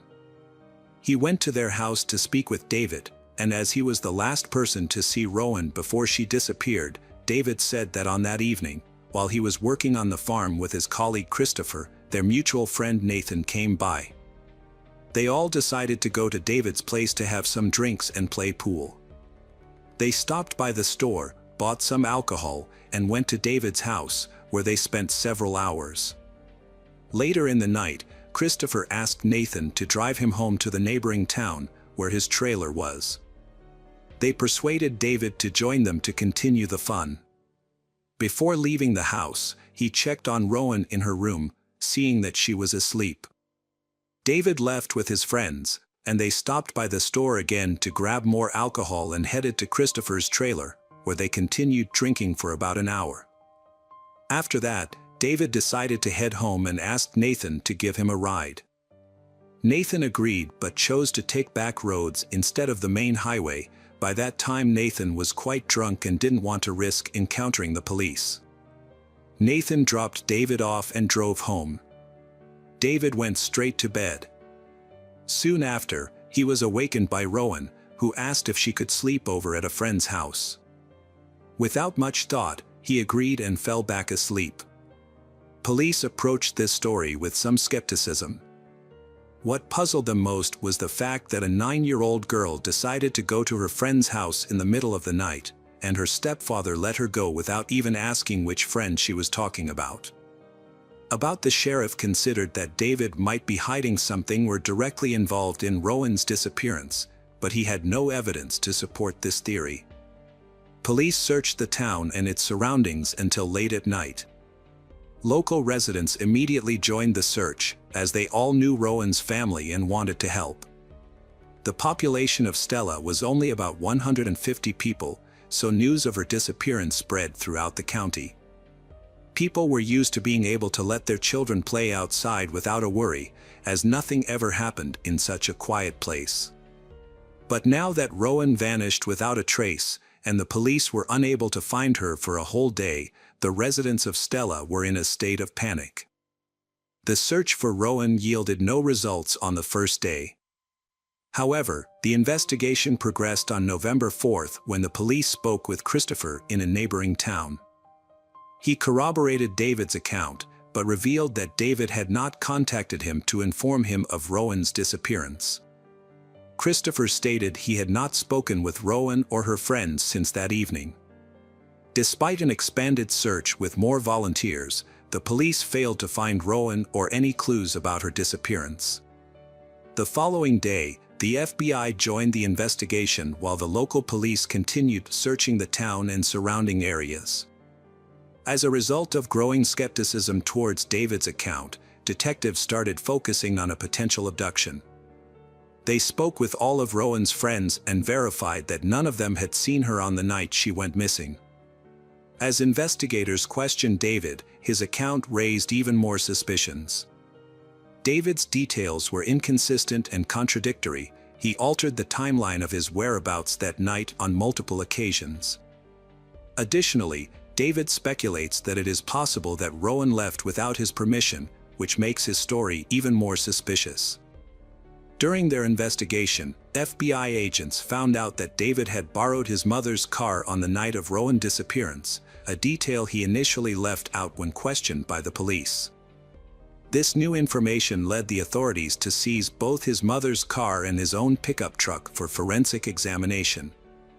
But unfortunately, no evidence was discovered. As part of the investigation, detectives wanted to speak with Christopher and Nathan again, since both had been with David that evening. Christopher was invited to the police station for further questioning, where he recounted the same story as before. He also agreed to take a polygraph test, which showed no signs of dishonesty. After leaving the police station and returning to work, Christopher noticed Sheriff Clark's car and signaled for him to stop. As the sheriff of Whitton, where Christopher lived, Clark had known him since childhood. Sheriff Clark was close friends with Christopher's foster parents and was someone Christopher had always looked up to and sought advice from in times of need. Sheriff Clark met with Christopher to discuss Rowan's disappearance. Although familiar with the case, Clark hadn't been directly involved since the investigation was led by the Stella Department. During their conversation, Clark noticed that Christopher was acting strangely, which led him to suspect that Christopher might be hiding something. Given the gravity of the situation and Rowan's uncertain fate, Clark shared his concerns with the FBI. His call prompted investigators to consider the possibility that Christopher might be withholding crucial information that could link Rowan's stepfather to her disappearance. They wondered if Christopher's actions were directed by Rowan's stepfather to lie, and whether Christopher feared being seen as an accomplice if he told the truth. Sheriff Clark told the FBI agents that he had a close relationship with Christopher and offered to help persuade him to cooperate. That evening, Christopher visited Colleen's house to ask about the search progress. FBI agents also arrived to speak with Colleen again and saw Christopher there. They asked him questions, and he repeated his previous account. However, Christopher then mentioned for the first time that he didn't rule out David's possible involvement in Rowan's disappearance. He expressed his willingness to help uncover the truth, even if it was terrible, and suggested wearing a wire to talk to David and try to get him to confess. The detectives decided against this approach. Instead, they asked Christopher to suggest locations where David might have hidden Rowan's body. Christopher provided several locations, which the police searched the next morning. Meanwhile, FBI agents questioned David again, but he continued to deny any involvement. Detectives searched Christopher's home for leads, but the search yielded no results. Meanwhile, Christopher visited the sheriff's office to discuss his encounter with the FBI with Clark. During their conversation, the sheriff sensed that Christopher was holding back information. After their meeting, Clark reached out to the detectives again, suggesting that Christopher might be withholding crucial information that helped prove David's involvement in the case. The FBI agents asked the sheriff to persuade Christopher to open up, as he had been in regular contact with Clark to discuss the case. It seemed that Christopher wanted to share important details but was hesitant to do so for unknown reasons. The following day, November 7th, the police asked Christopher to return to the station. They requested his permission to search a safe located in David's house, where Christopher had been living temporarily and still had some belongings.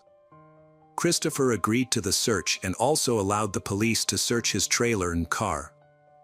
Additionally, Christopher voluntarily provided a DNA sample and agreed to answer the detectives' questions again. During the questioning, he was asked to confirm David's story, but this time, Christopher revealed that his friend's account was not entirely accurate. The investigators then pressed him to disclose what really happened that evening. Christopher became agitated when the police treated him like a suspect in Rowan's disappearance. He refused to continue the conversation and left the station after warning the detectives that he might hire a lawyer. Later that evening, Christopher met with Sheriff Clark to express his concerns about the detectives' behavior. Clark acknowledged Christopher's right to remain silent but explained that the police were doing everything possible to find Rowan. Christopher stated that he would no longer cooperate with the detectives and would only speak with Clark if he had any further information to share. Clark continued to encourage Christopher to open up, and eventually, Christopher broke down in tears, claiming that he loved Rowan and would never harm her. During his time living with the David family, Christopher formed a close bond with Rowan and the other children. They grew to treat him like one of their own, even affectionately referring to him as Uncle Christopher. Sheriff Clark realized that Christopher was on the verge of revealing crucial information, but just as he was about to open up, a visitor arrived at the police station, briefly distracting Clark and causing Christopher to leave. Sheriff Clark reached out to the FBI, updating them on his conversation with Christopher. Clark explained that Christopher was almost ready to disclose what he knew, but warned that pressuring him too hard could lead to him becoming defensive and seeking the help of a lawyer. Clark recommended giving Christopher time to reflect, and the detectives agreed. The search for Rowan continued the following day but yielded no results. However, a new clue came on November 9th, exactly 1 week after her disappearance. Search teams converged on a remote area near the town of Powell, about 10 miles from Stella, and made a significant discovery in the fields and woods, a large pit in the ground. When authorities searched the area, they found Rowan's body hidden under leaves and debris. She was not wearing any clothing from the waist down except for a pair of stockings. A medical examination revealed signs of strangulation and evidence of a sexual assault. After the discovery, FBI agents reached out to Sheriff Clark, asking him to speak with Christopher again, hoping Christopher would now be more forthcoming. Sheriff Clark learned that earlier that morning, Christopher had visited the station, looking for him, and told other officers that he needed to speak with Clark urgently. Sheriff Clark then began searching for Christopher, checking all his usual locations, but he was nowhere to be found. This continued until Christopher contacted Sheriff Clark himself, sounding distressed and asking if he was being followed. Christopher explained that after hearing about Rowan's body, he had driven around town to clear his head and noticed a gray car following him. Sheriff Clark assures Christopher that he knows nothing about the surveillance and suggests they meet in person. When they met, Christopher appeared nervous and expressed concerns for his safety. He feared that with Rowan's body found, he might be accused of murder and that someone might seek revenge against him. Clark took Christopher to the police station, and he said that now when the case had been classified as a homicide, it was time for Christopher to reveal everything he knew. However, when Clark asked Christopher to share what David had done to Rowan, Christopher became emotional and hesitant to talk at the station. He explained that there were too many people around and suggested they move to a quieter location. Clark agreed, and they drove to a small bridge a few miles outside of town. Once they arrived, Christopher asked Clark to handcuff him. Clark was surprised but tried to reassure Christopher that it wasn't necessary. Christopher insists that what he is about to say will change everything and that Clark will then have to arrest him. Christopher then began recounting the events of that night. He told Clark that he, Nathan, and David had gone to his trailer to continue drinking. Later, his friends decided it was time to head home. Nathan gave David a ride, and they chose to take back roads to avoid the police. Christopher had shocked Clark that he had intended to sexually assault Rowan. To carry out his plan, Christopher took advantage of the time when his friends were busy taking a detour through the field. He drove straight to David's house via the main highway. Under the cover of darkness, he slipped into Rowan's room, picked her up, and quietly transported her to his vehicle, carefully avoiding detection as she slept. When they reached his trailer, he sexually assaulted Rowan. This was interrupted when Rowan regained consciousness and tried her best to free herself, but to no avail. During the crime, Christopher took precautions to avoid recognition, deliberately choosing to keep the lights off and maintain his silence. He originally planned to return Rowan to her home under the guise of innocence, but under the illumination of a bright moon, Rowan finally laid eyes on Christopher as he transported her from the trailer. He grabbed a rope, resorted to force to resolve his predicament, and took Rowan's life with his bare hands. He frantically thought of ways to cover up his crime. He got in his car and began driving around the county, pondering methods of disposing of the body. He then remembered a large pit near a neighboring town and headed in that direction. When he arrived, he dumped Rowan's body in the hole and attempted to cover it with tree branches. Returning to the trailer, Christopher discovered traces of Rowan's blood on his clothes and mattress. He also realized he needed to dispose of her pants, underwear, and the rope used to kill her. He gathered these items and placed them in a large barrel, intending to burn them. However, he quickly reconsidered, realizing that a large fire would likely attract unwanted attention. Instead, Christopher dragged the barrel into a shed, closed the door, and started the fire inside. This revelation shocked Clark, who had previously suspected David of committing the crime and believed Christopher was withholding information. It was difficult for Clark to accept that a man he had known for nearly 20 years, a man with 3 young children of his own, was capable of such brutality. Although Christopher appears to be a good-natured man, his true nature is much more worrying. After finishing his story, Christopher willingly went to the police station with Clark. Once there, Christopher repeated his confession to the FBI agents and was subsequently arrested for murder. He also gave the authorities permission to search his trailer and car. As he concluded his confession, Christopher expressed regret over his actions and stated that he had cried uncontrollably the following day. The detectives then informed David about Christopher's confession.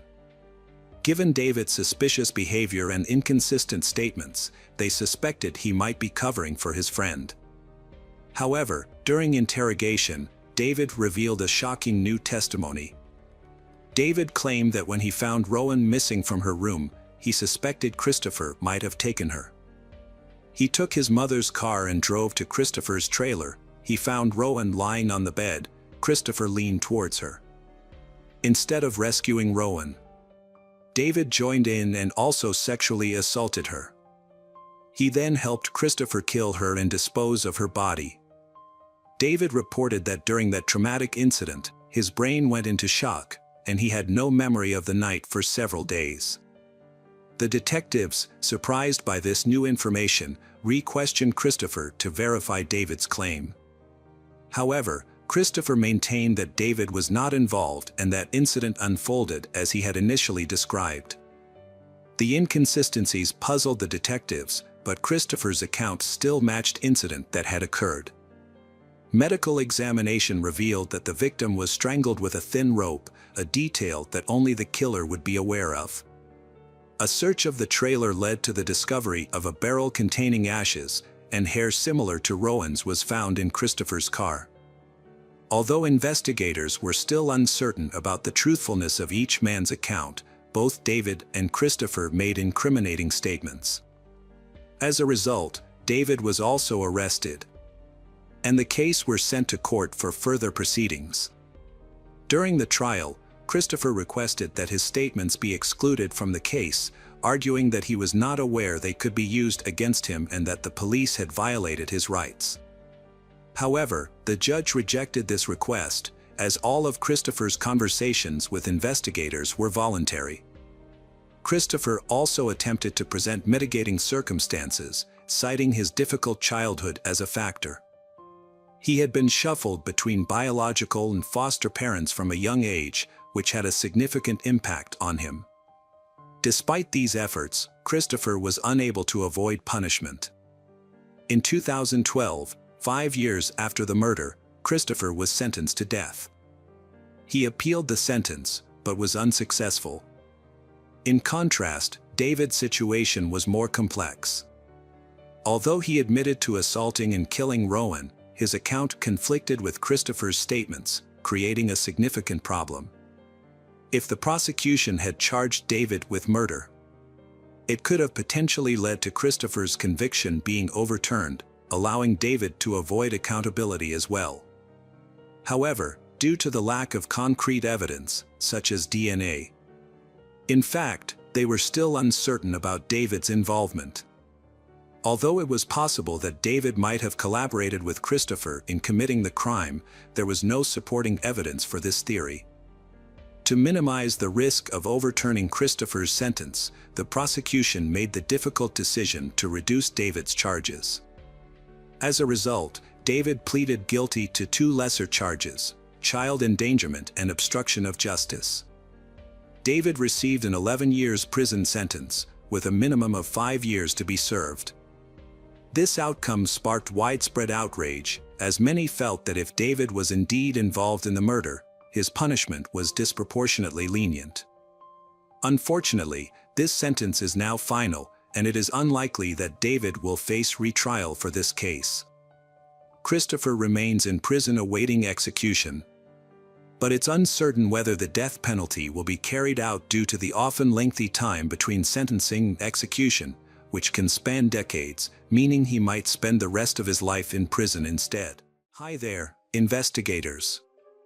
It's time to uncover the truth behind another case. The case of Candy Rogers. Candace Rogers, also known as Candy, was born on July 18, 1949, in Spokane, Washington. She was an only child in her family, and soon after she was born, her parents divorced. Despite this, Candy maintained a close relationship with her father. Her father lived in the same city, so she got to see him frequently. Candy was a bright and cheerful child who loved spending time outdoors with friends, exploring nature, and playing with her dog. She had a strong desire to join the Campfire Girls, a well-known organization that provided girls with opportunities to learn new skills, go on hikes, and form lasting friendships. In 1959, at the age of 9, Candy finally got the chance to join the Campfire Girls, and she was overjoyed.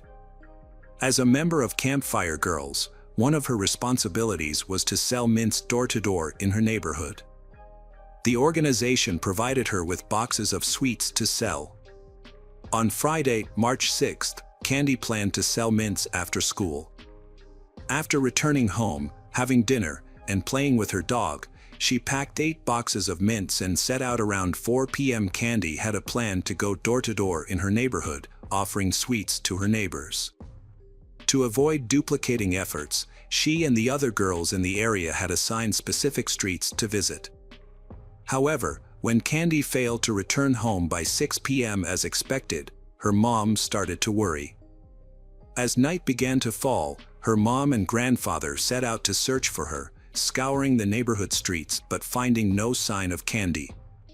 Soon, some family friends and neighbors joined the search, but despite their combined efforts, no one could find any trace of Candy. At this point, her mom decided to call the police for assistance. By the time the police arrived, the streets were dark, and something might have happened to Candy. The police began their investigation by questioning the neighbors and soon discovered that Candy had only sold 1 box of mints, suggesting that something might have occurred shortly after she left her house. A resident reported suggesting that something might have occurred shortly after she left her house. A resident reported seeing a girl matching Candy's description on a nearby street around 6:30 p.m. This was unusual, as Candy's mother had already begun searching for her by that time. Candy's grandfather had a strange experience as well, which occurred when he searched for her on the very same street. He narrowly avoided being hit by a speeding green 1953 Ford, which struck the curb. Unfortunately, he couldn't see the license plate number. The police issued a detailed description of the vehicle and initiated a search, but so far they have not been able to locate it. Later, around 9 p.m., several mint boxes were found scattered along the road near a bridge. These boxes belonged to Candy, increasing concerns for her safety. The police focused their search in this area, thoroughly searching both riverbanks and a small wooded area on either side. Despite an all-night search, Candy was not found. By morning, news of her disappearance had spread through local newspapers. And soon the case was being covered by statewide media. In 1959, child disappearances near their homes were unusual because it happened extremely rarely. The townspeople were extremely worried about this. To resolve this alarming situation, police have stepped up search work. They added mounted police, all-terrain vehicles and helicopters and military personnel to thoroughly search the area. In addition, over 1,000 volunteers joined in the massive search from both local areas and nearby cities. It became one of the most extensive search operations at the time. Despite these efforts, they still could not locate Candy. Another incident that added to the trauma of the town was when a search helicopter struck power lines and crashed. As a result, 3 of its crew members died. However, police remained dedicated and relentless, operating 24/7 on this case. With so many investigations open, officers still tried everything. Throughout the case, nearly 750 initial leads turned up. Officers closely inspected every detail. Regrettably, these investigative trails did not help discover any definitive proof about Candy's. 2 weeks after Candy's disappearance, 2 military personnel from a local base went on a hunting trip in the woods west of Spokane.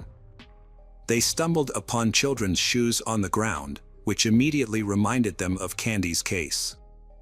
Since many military members had been involved in the search, they were familiar with the details of her disappearance. The military personnel reported their discovery to the police, who then showed the shoes to Candy's grandfather for identification. He confirmed that the shoes belonged to his granddaughter. The police quickly launched a search operation in the woods. Within minutes, an officer spotted a foot protruding from the bushes and discovered Candy's body. She was found lying in the underbrush, covered with pine branches.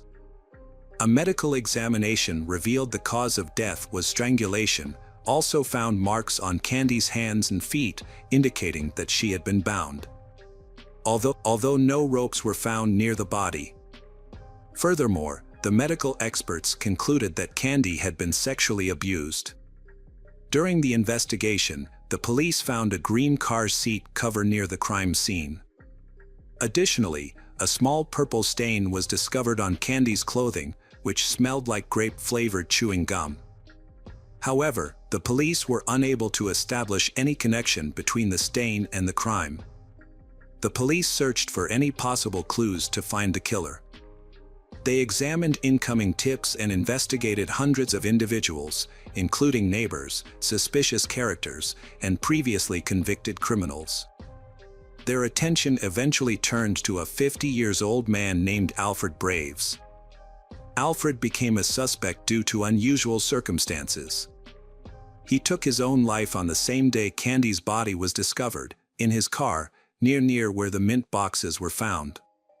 He also lived close to Candy's home.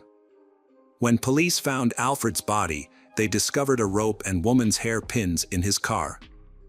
After searching Alfred's house, police found numerous newspapers about sexual crimes against women and girls. They also learned that several women had accused him of harassment, and his wife suspected him of Candy's murder. However, investigators were unable to find any evidence directly linking Alfred to Candy's murder. Despite their reluctance, detectives had to eliminate him from the suspect list, as they did not have enough evidence to prove his guilt. As a result, they began investigating other suspects. Several months after the murder, the police had compiled an extensive list of suspects, but despite their diligent efforts, the investigation has made no new progress.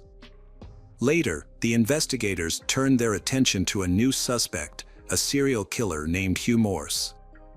Hugh was arrested in 1961 for a string of crimes, and two factors made him a person of interest in Candy's case. Firstly, he was known for constantly chewing grape-flavored gum, which was similar to a substance found on Candy's clothing. Additionally, Hugh had killed 2 women in Spokane just a few months after Candy's death. Hugh's history of violence was also a concern. His first arrest was for assaulting a woman, but he received no serious consequences, merely being discharged from the army, where he was serving at the time. Hugh committed a string of robberies in Los Angeles, but only served 6 months in jail. After his release, he lured 2 8-year-old girls to a secluded area with the promise of ice cream and then sexually assaulted them. Despite being arrested again, he managed to avoid prison time. A medical commission evaluated him and deemed him a sexual psychopath, leading to his placement in a mental health facility. 2 years later, doctors believed he was cured and released him from the facility. Hugh then moved to Spokane, where he began spying on women through their windows.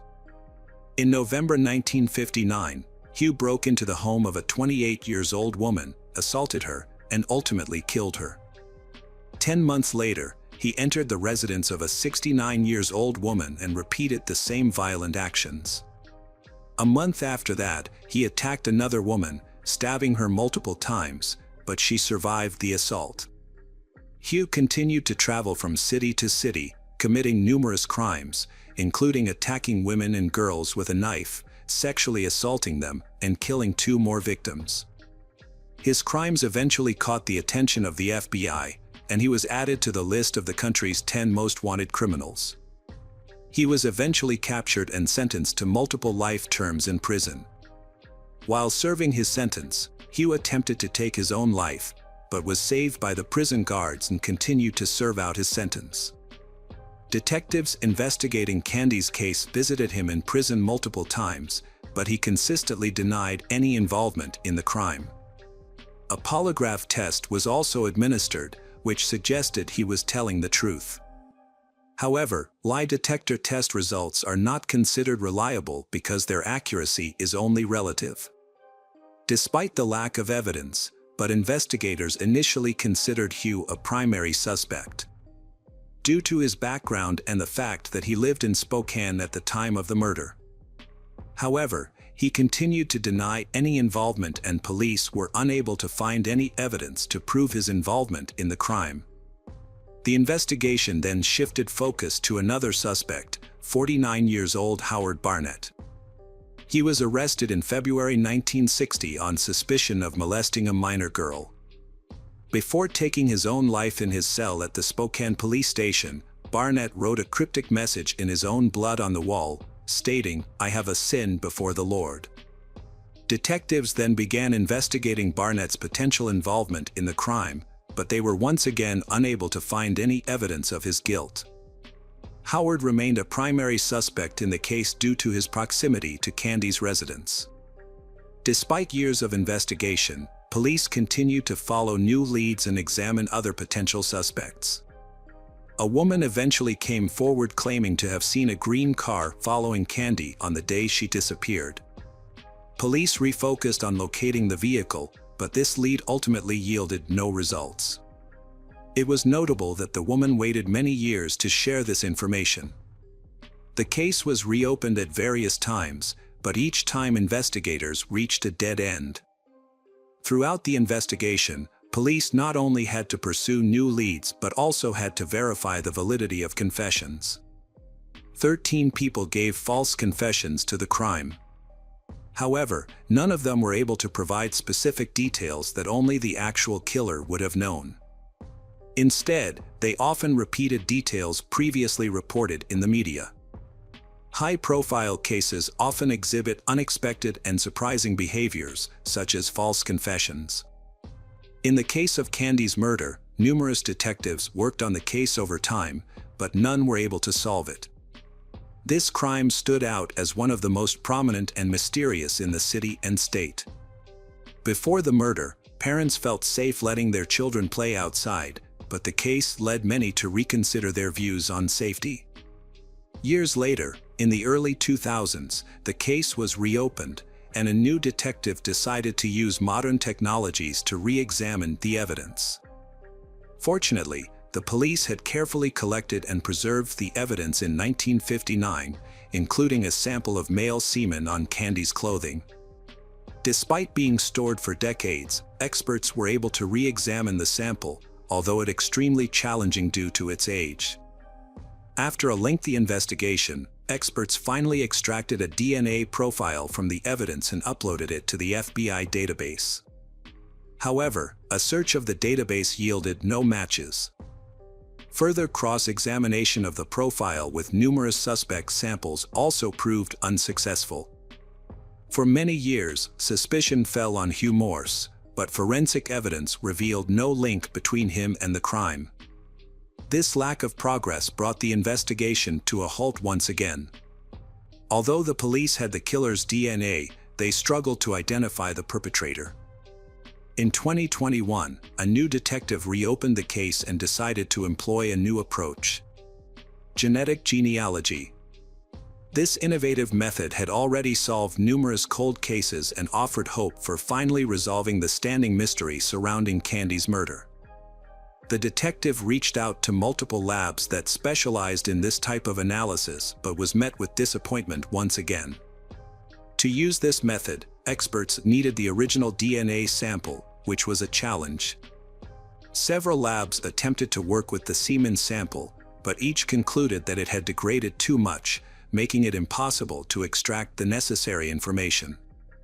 The detective then consulted the final lab, which led to a long-awaited important discovery. With the help of state-of-the-art tools, the experts were able to successfully analyze the sample and obtain the perpetrator's DNA profile. This profile is then uploaded to a genealogy database to begin searching for the DNA owner's relatives.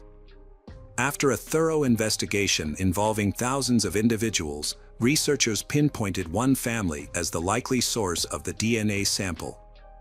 They discovered that the DNA probably belonged to one of 3 brothers, all of whom had passed away. However, the team found that one brother had a daughter, and the police reached out to her for assistance. The daughter was shocked by the possibility that her father might be the killer, but she immediately agreed to help. She provided a DNA sample, proving that she was closely related to the person whose semen was found on Candy's clothing. With this new information, detectives obtained a court order to exhume her father's remains. A DNA profile extracted from the remains revealed a complete match with the DNA found on Candy's clothing, identifying the killer as John Hoff, 62 years after the crime. Hoff had never been a suspect despite hundreds of others being investigated over the years. Detectives investigating Hoff's biography uncovered his involvement in multiple crimes. At the time of Candy's murder, Hoff was 20 years old and lived close to her house, less than a mile away. He was also a soldier in the army, stationed at a nearby base, where Candy's body was found. 2 years after the murder, Hoff attacked another woman, binding and sexually assaulting her before attempting to kill her. However, the woman survived the attack. Following his arrest, Hoff received a 6-month prison sentence and was dishonorably discharged from the army. After his release, Hoff started a family, having 2 sons and 2 daughters, and he living an ordinary life. He changed jobs several times and at one point, suffered a severe chemical burn to his face while working at a food packaging plant, leaving a scar to his face. Hoff's life ended in June 1970, 11 years after Candy's murder, when he took his own life without leaving a note. Further investigation revealed that Candy might have known Hoff, as she was friends with his 10-year-old sister at the time.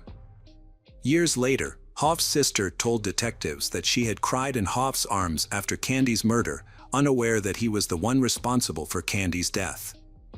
Candy's parents did not live to see the day when the killer's identity was revealed. Her mother passed away in 2006, and her father had taken his own life in 1963, 4 years after the tragedy. The reason behind his death remains a mystery. There is speculation that he was unable to cope with the loss of his daughter. Despite this, the case was eventually solved, marking one of the longest investigations in history, spanning over 62 years and involving multiple detectives across different generations. At the press conference, where the killer's name was announced, only one officer who had worked on the case in 1959 was present. He expressed gratitude for having lived long enough to learn the truth. Hoff's daughter initially struggled to accept that her father had committed such a horrific crime. However, she eventually came to terms with the fact, referring to her father as a monster who took an innocent life. She expressed regret that he was not held accountable during his lifetime.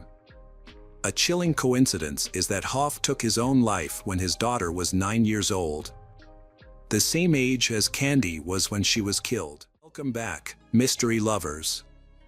Today's case is going to keep you on the edge of your seat. The case of Kelly Dwyer. Kelly Dwyer was born in 1986 in Lincolnshire, a suburb of Chicago. Her parents divorced when she was 16, but they remained close to her. The divorce had a significant impact on Kelly's life. A year after her parents' divorce, Kelly graduated from high school without a clear plan for her future. To delay her decision to go to college, she worked part-time at a local restaurant. 6 years later, in 2008, Kelly, then 22, moved to Milwaukee, Wisconsin, to start afresh. She enrolled in college, became a yoga instructor, and found a job as a saleswoman to cover her living expenses. She also worked as a nanny to earn extra income. Kelly often visited trendy places around town, creating memorable experiences. When she met her father a month ago, she was living in Milwaukee, and her life was going well. At that time, Kelly was a successful yoga instructor and a popular employee at a sports store. Kelly seemed content with her life, enjoying her job and a year-long relationship with Chris Zacco, a 38-year-old IT manager for a transportation company.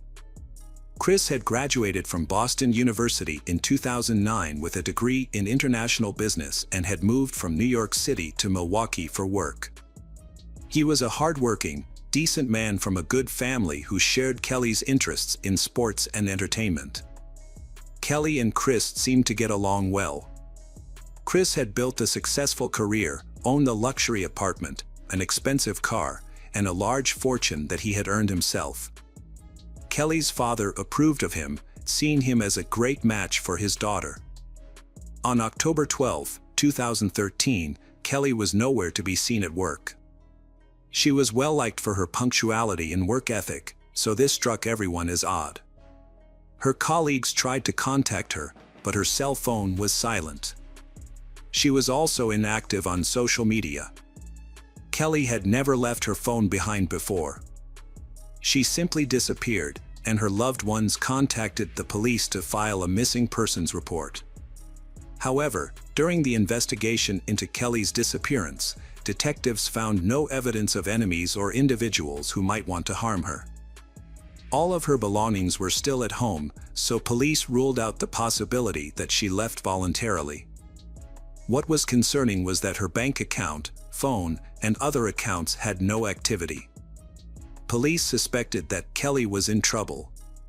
Since Chris was the last person to see her on October 10, 2013, investigators brought him in for questioning.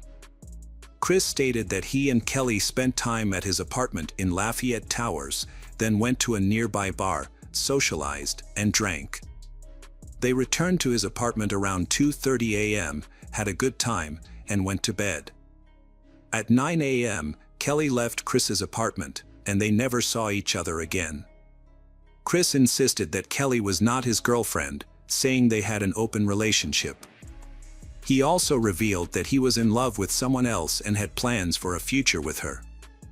This raised suspicions among investigators, who found Chris's story plausible but noted inconsistencies in his words and actions. To investigate further, detectives interviewed friends who had been with Kelly and Chris the night before Kelly went missing. These friends confirmed that the group had a good time at a bar and then ordered pizza, eating it on a bench outside. Kelly seemed to be in a good mood, sharing her plans for the next day, which included sleeping in, doing yoga, doing laundry, and relaxing. Chris and Kelly left for his apartment that night, where they met another friend who had been invited over for drinks. This friend reported feeling uncomfortable in Chris's apartment because she sensed tension between Chris and Kelly. She recalled that Chris was smoking and chatting with her while Kelly seemed upset. Assuming that Kelly was just tired, the friend thought little of it and left the apartment. However, after talking to Kelly's other friends, investigators discovered that Chris and Kelly were not on good terms. Kelly loves Chris very much. But unfortunately, Chris seems uninterested in their relationship. Chris does not make any long-term plans involving Kelly, which worries her. Kelly's friend, missing, suspects that Chris is being unfaithful and that their relationship will not last. As a result, Kelly loses hope for a future with Chris and begins to look for other options. She creates a profile on a dating website and starts chatting with various men, but she has yet to meet any of them in real life. Kelly's intention is to have a backup plan in case things do not work out with Chris. Additionally, her friends notice bruises on Kelly's arms and neck and ask her about them, but Kelly dismisses their concerns by downplaying the situation. Her friends suspect that the bruises may be a sign of domestic violence, but Kelly never confirms their suspicions. Meanwhile, investigators analyzed security footage from Chris's home. The footage showed Kelly and Chris coming home drunk one night, but Kelly was never seen leaving the apartment. This contradicted Chris's testimony that Kelly left his home at 9 a.m. the next morning. It was later discovered that another friend of Chris's was at the apartment that night and admitted to using illegal drugs with Chris. Detectives obtained a search warrant for Chris's apartment and found numerous drugs, pills, pipes, and other paraphernalia, leading to Chris's arrest for possession. They also discovered a torn shower curtain that appeared to have been forcefully removed. During questioning, Chris remained calm and admitted to using drugs but denied distributing them. A search of his cell phone revealed disturbing content, including photos of an unconscious girl in bed and a video of Chris raping the girl, who appeared to have been strangled. This led to suspicions that Chris had drugged and exploited her. Evidence from Chris's phone was linked to Kelly's disappearance. Police returned to Chris's apartment with a dog, which responded to the bed and bathroom area before leading them to the front door. The dog then guided police to Chris's car in the parking lot and to a nearby dumpster. The investigation reached a critical stage when investigators believed Kelly had been murdered. Kelly's boyfriend, Chris, became the prime suspect, as evidence suggested he was the last person to see her alive. It is believed that he spent time with Kelly in his apartment before secretly moving her body into his car, a plan that would have escaped the building's 28 surveillance cameras. During the investigation, police analyzed Chris's computer and discovered child pornography. This led to Chris being charged with possession of the images, but he was released on bail and is awaiting trial. The investigation continues as authorities attempt to find Kelly's body and gather enough evidence to build a stronger case against Chris. It should be noted that Chris had claimed to be in a long-term relationship with a woman, and investigators quickly began gathering information about that woman. The investigation uncovered the identity of a woman named Megan, with whom Chris had been secretly in a 3-year relationship, unbeknownst to Kelly, similar to the relationship he had with Kelly. Police came to interview Megan and showed her photos of Chris' apartment. After a thorough inspection, Megan found several items missing, including a shower curtain in the bathroom, a rug, several towels, and the large golf bag that was usually kept in the bedroom. Detectives believe Kelly could fit in the large bag Megan reported missing. After examining the building's entrances and exits, police found a side path that Chris could have taken to get to his car without being seen by surveillance cameras. Reviewing footage from the parking lot cameras, Chris was seen arriving at the house with the large bag, which he placed in the trunk of his car.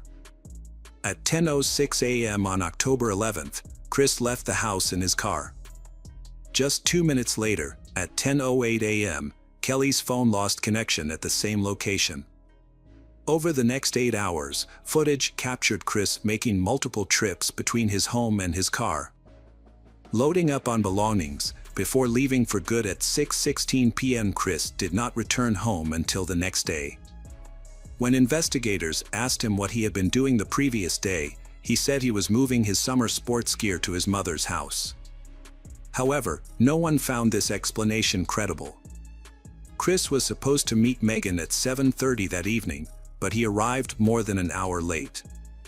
Detectives suspected that he was looking for a place to dispose of Kelly's body, which would explain his delay. Unfortunately, they were unable to track his movements because his phone had been turned off since the morning. As an IT expert, Chris would have known that his phone records could be used to track him. Megan reported that Chris seemed very strange that night. He appeared restless and anxious, and he said that his phone was not working, which was why he was late. After the date, Megan and Chris went to Megan's apartment, where they spent the night. According to Megan, Chris was extremely stressed, had not slept at all, and was sweating so much that she had to change the sheets in the morning.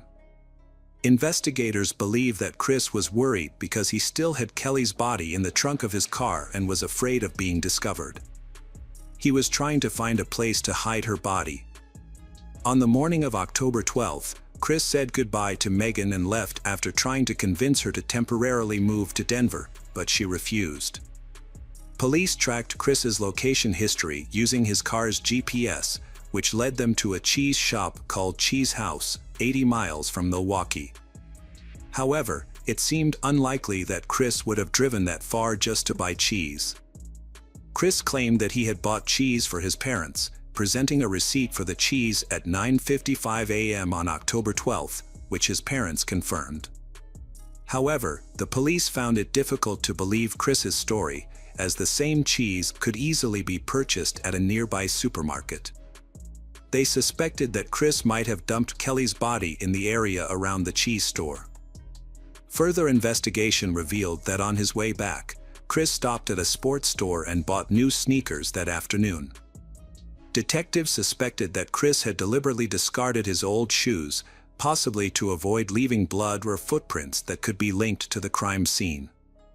It appeared that he had carefully planned to destroy evidence and create an alibi for himself. Chris, with his analytical mind, had tried to commit the perfect crime. However, investigators were able to spot inconsistencies in his story. Notably, it took him over 2 hours to travel from the cheese house to the sports store, a distance of about 80 kilometers, when it would normally take only an hour. This significant time difference suggests that Chris spent an additional hour on another activity, possibly hiding the body. Police speculate that he may have dumped the body along the way. However, the exact location of the body remains unknown. With a large search area spanning 50 miles, finding the body proved to be a huge challenge. A roadside search eventually led to a discovery. In a wooded area approximately 37 miles from the city, a local resident found human remains while walking. Upon discovery, the resident immediately contacted the sheriff's office. Dental records confirmed the remains were those of Kelly Dwyer. This discovery finally ended Kelly's parents' long and agonizing search for their daughter. The next step was to secure justice by determining the exact cause of her death. Based on available information, the medical examiner believed she may have been strangled but not forcefully enough to fracture the hyoid bone. There was no direct evidence at the scene where Kelly's body was discovered, such as torn curtains, mats, towels, or bags. However, the position of the skeleton provided valuable insight. The body was found face down, with one arm trapped underneath and the legs bent in a way that suggested it had been hidden for some time after death. This finding further supported the theory that Kelly's body had been hidden in a golf bag. As evidenced by footage of Chris holding the bag and driving into the area where the body was discovered. While these findings were compelling, they were circumstantial and did not directly implicate Chris in Kelly's murder. Ultimately, it took 5 years for Chris to be formally charged in connection with Kelly's disappearance. The charges against him were manslaughter and concealment of a body, as investigators lacked specific evidence to prove intent. Theorizing about the events of that night, detectives speculated that Chris and Kelly had become intimate, but Chris got carried away with strangulation, leading to Kelly's death. The investigation revealed that Chris then ripped off the shower curtain, removed the rug and towels, wrapped Kelly's body, placed it in a bag, thoroughly cleaned the house, and disposed of it. Throughout the ordeal, Chris maintained his innocence in Kelly's murder. Key evidence was presented at Chris's trial, including CCTV footage, cell phone video of the strangulation, and the search of his apartment by a dog. Megan, who testified against Chris, reported that he was extremely anxious on the day of the incident and was late for a meeting. Additionally, Chris's former girlfriends took the stand, expressing their concerns about his unhealthy obsession with strangulation and rough sex, which had frightened them. The defense countered that there was no direct evidence linking Chris to the crime and that the prosecution's case was based on speculation and conjecture. Chris had a clean record before the drug possession incident and was a successful IT professional with a stable job. The defense argued that Chris was incapable of murder. However, it was discovered that not all the CCTV footage had been saved, casting doubt on the prosecution's conclusion that Kelly had not left Chris's house. The defense presented a witness who claimed to have seen a girl resembling Kelly in another man's car the weekend after she went missing. Although the witness had previously seen Kelly on TV as a missing person, he was not 100% sure it was her. The defense offered an alternative explanation for Kelly's disappearance, suggesting that she may have left Chris's apartment safely but was later caught by one of her new boyfriends. The defense also questioned the reliability of the police dog during the investigation. Since the dog's reaction was not captured on video, its alert was based solely on the police officer's subjective interpretation. In response, the prosecution argued that the investigation using the sniffer dog was conducted objectively and transparently, with multiple police officers present and agreeing on the results. Ultimately, the prosecution convinced the jury that Chris was responsible for the murder. With no other obvious suspects, the prosecution argued that Chris had planned and executed the crime carefully, deliberately destroying evidence to cover his tracks. After lengthy deliberations, the jury found Chris guilty of first-degree manslaughter and concealing a body. The Kelly family and the prosecution had asked for the maximum sentence of 48 years, while the defense asked for a reduced sentence of 22 years. In December 2018, Chris Sacco, then 43, was sentenced to 31 years in prison, including 26 years for manslaughter and 5 years for concealing a body.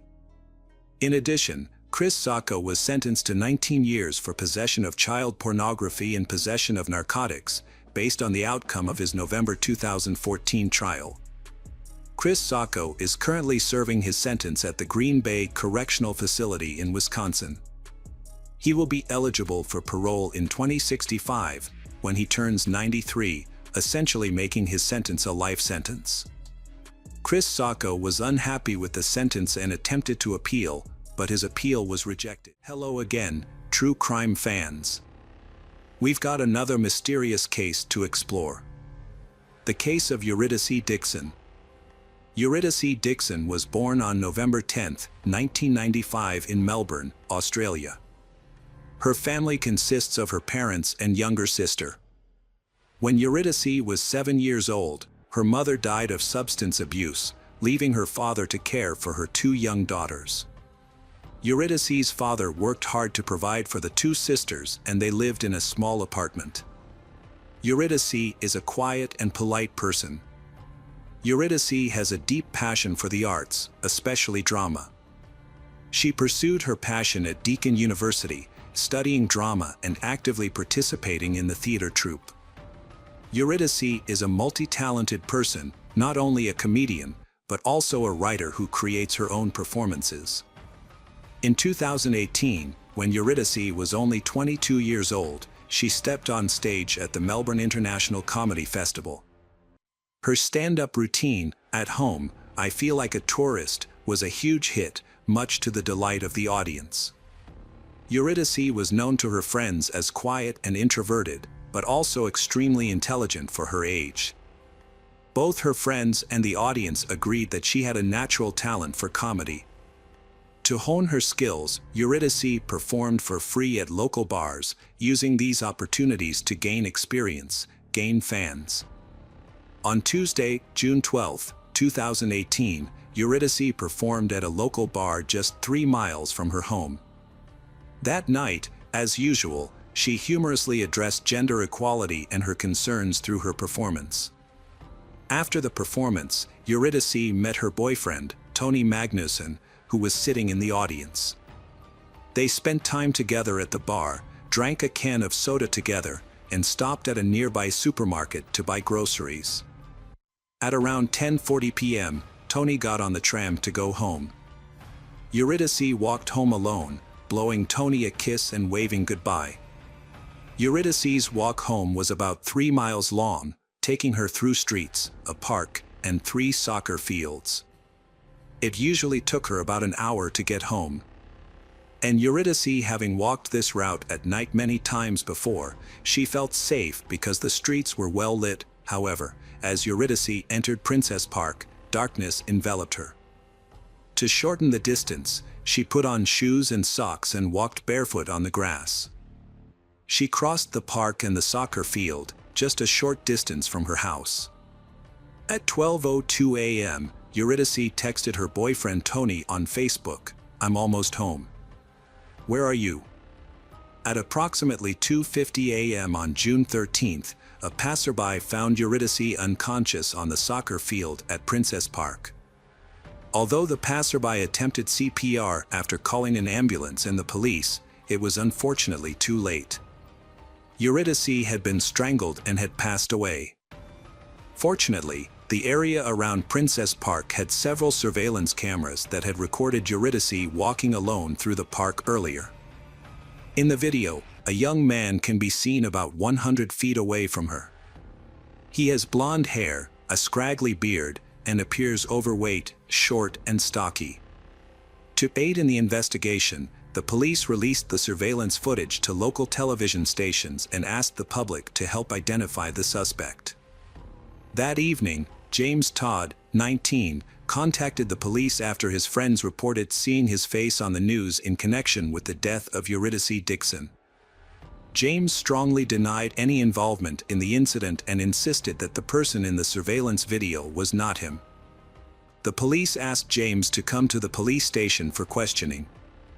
At the police station, James denied any involvement, answered 660 questions, and insisted that he had nothing to do with the case. James also agreed to provide a DNA sample. A memorial was set up for the victim, Eurydice Dixon, where her body was found. People brought flowers to pay their respects, and a large crowd gathered to pay their respects. 5 days after her death, a vigil was held at the football stadium in memory of Eurydice. However, the night before the vigil, someone painted a giant 75-foot-long male genitalia on the lawn. Firefighters and city workers found it impossible to remove the paint and were forced to dig up and replace entire sections of the lawn, costing $20,000. The person responsible for the vandalism was identified as Andrew Null, a 29-year-old men's rights activist and Scientologist. Andrew admitted that his motive was to incite anger among feminists. During a subsequent interview, police told James that DNA evidence from the crime scene was being analyzed. James' demeanor changed. He looked down and stated that no further testing was necessary. James Todd confessed that he had been at Princess Park on the night of the tragedy, taking full responsibility for the murder and assault of Eurydice Dixon that led to her tragic death. In November 2018, James Todd gave a detailed account of his actions on June 12. He began with university classes in Broadmeadows, a suburb of Melbourne, which ended at 3 p.m. He then met 3 friends at the train station. They bought alcohol and supplies and took the train to Melbourne. The group spent time in Batman Park, sharing a bottle of alcohol until it was gone. Around 8 p.m., James purchased more cider and cannabis from people in the area. After one friend left, James and the other 2 friends returned to the train station, bought another bottle of alcohol and Coca-Cola, and took the train back to Broadmeadows. They got off at different stations, with James being the first to get off the train at Newmarket Station around 9 p.m. James Todd left Newmarket Station at 9:30 and walked down the street. At 10:43, he saw Eurydice outside a supermarket with her boyfriend Tony. After stopping at McDonald's, James returned to the same spot and saw Eurydice. She blew a kiss goodbye to her boyfriend, then started walking home. James felt attracted to Eurydice, even though he did not know her. James decided to follow her, staying about 150 feet away for an hour, walking about 3 miles across the city. Whenever Eurydice slowed down, James would stop to smoke. A surveillance camera recorded them passing the University of Melbourne. About 45 minutes after James began following her. As she neared her home, Eurydice texted her boyfriend Tony to let him know she was coming home. She was walking through Prince's Park at this time. At around midnight, Eurydice, after sending a text message to her boyfriend, was walking home across the 3rd soccer field when Eurydice was attacked from behind by James Todd. He grabbed her hair and skirt, pushed her to the ground, and then sat on her chest, grabbing her by the neck. In self-defense, Eurydice fought back by scratching James' face, neck, and shoulders. However, she was still unable to escape from James. After satisfying his desires, James strangled Eurydice until she died. According to his statement to the police, James said he thought Eurydice was drunk when he first saw her. He wanted to talk to Eurydice. However, Eurydice's autopsy showed no alcohol or illegal substances in her body. Medical examiners determined that Eurydice's cause of death was strangulation, accompanied by blunt force trauma to the head and other parts of the body. After committing the crime, James took Eurydice's phone and left the park. James found a temporary shelter and slept until 4 a.m. When he woke up, James checked the injuries on his body and face by taking a selfie with his phone. Then, James took a shower. He took off the t-shirt with the skull and special words, and left it there. Then, James returned to the area near Princess Park, where the police were investigating the case. James observed from a distance, not entering the park area. Then, James went home, buying coffee and cake on the way. At 7 a.m., James arrived home and started searching for information about Princess Park on the internet. Later, a friend of James said that James appeared on a TV show in a news report about the girl's murder. James decided to contact the police station after receiving a call from his friend. James' girlfriend, a 4-year relationship, recalls that during intimate moments, James tended to be rough with her. However, when she took a closer look at James' internet search history, she discovered that James was searching for violent and extreme content. James Todd, 19, is a working and studying student who aspires to build a career in the restaurant industry. He lives with his parents and often stays up late to watch adult videos. In particular, movies with tragic endings for female characters make him want to recreate them in real life. James grew up in very difficult living conditions. James' family consisted of 5 members, his parents and 3 sons, with James being the middle child. They lived in a chaotic and uncared-for environment, with many pets and a kitchen that collapsed due to rotting floors. Food was often cooked in the bathroom on a simple stove, right next to the toilet that was often clogged. The entire house was a mess with cluttered furniture, trash and debris everywhere, with leftover food and garbage everywhere. James was rarely at home and often had to sleep on a desk in a classroom or on a park bench. His mother said that the poor condition of the house was partly due to her suffering from depression. However, James insisted that their house was always in a state of neglect, regardless of the cause. Information about the father's role in the family situation was not mentioned. Prior to the incident, James had been visiting the house less and instead spent more time at his girlfriend's house. His girlfriend noticed a change in his behavior and attributed it to the stress of college and his worries about his future. The police discovered that James had been diagnosed with mild autism spectrum disorder and attention deficit hyperactivity disorder as a child. As a teenager, James had been in and out of psychiatric care several times because his teachers were concerned about his antisocial behavior. However, it should be noted that autism or Asperger's syndrome can manifest in many different ways, but is not associated with dark or harmful sexual tendencies. In James' case, 2 psychiatrists worked with him and analyzed his situation thoroughly. The doctors concluded that James showed signs of sadistic personality disorder, a factor that may have contributed to the tragic events. Doctors believe that the combination of autism and sadistic elements in James's personality may have played a role in his tragic end. James' friends saw him as sociable, cheerful, and seemingly no different from other people. They noted that he was able to apologize, distinguish right from wrong, and behave rationally. The judge who heard the case concluded that James Todd intentionally killed Eurydice Dixon, motivated by perverse desires and the intention to act out his perverted fantasies. As a result, on September 2, 2019, James Todd was sentenced to life in prison with the possibility of parole after serving 35 years. James Todd's father, Jason Todd, took to social media to express his condolences to Eurydice Dixon's family. In it, Jason shared his pain and anxiety at not being able to see his son again after the incident. Jason also revealed that he had faced a lot of abuse and criticism on social media. However, Jason later deleted all of these posts. Meanwhile, James' legal team was trying to appeal James' life sentence. They argued that the sentence was too harsh for James, who was 19 at the time and had no previous criminal record. The lawyers also cited numerous testimonies from people around him who described James as a good and kind person.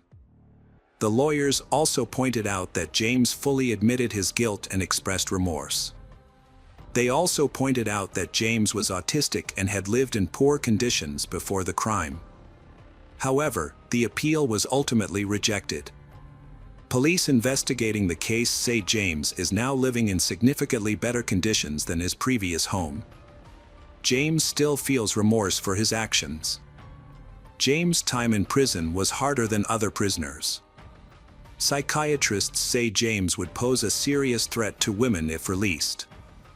Following the death of Eurydice Dixon, the bar where she last performed comedy decided to cancel its comedy nights on Tuesdays in her memory. To continue Eurydice's legacy, the Melbourne government has introduced grants to support emerging female comedians. Andrew, who desecrated the Eurydice Dixon Memorial, was convicted and sentenced to 5 months in prison. Following the tragic death of Eurydice Dixon, police have advised women to be more careful at night, avoid walking alone and always carry their phones. Hey detectives! Welcome back. We've got another mysterious case to explore. The case of Tanya McKinley. Tanya McKinley was born on January 25, 1961, in Milton, a small town in Florida, USA. She grew up in a loving family and had a close relationship with her older sister. As children, they often played outside, skateboarded, and went bowling. After graduating from high school, Tanya decided to move to Pensacola, about 25 miles away from her hometown, to explore the medical field and become a medical transcriptionist. To become a medical transcriptionist, Tanya did not need a medical degree but only had to take special courses. She moved in with her cousin, Vanita, to save on rent. In Pensacola, Tanya met a boy named Tim, and they began dating. They later moved in together, and in 1983, their son Timothy was born. However, Tanya's relationship with Tim was not perfect. They argued frequently, and about a year after Timothy was born, they decided to separate. At the end of 1984, Tanya temporarily moved in with her cousin, Vanita, who was now married and had 2 children. Tanya planned to find her own place and move out as soon as she could.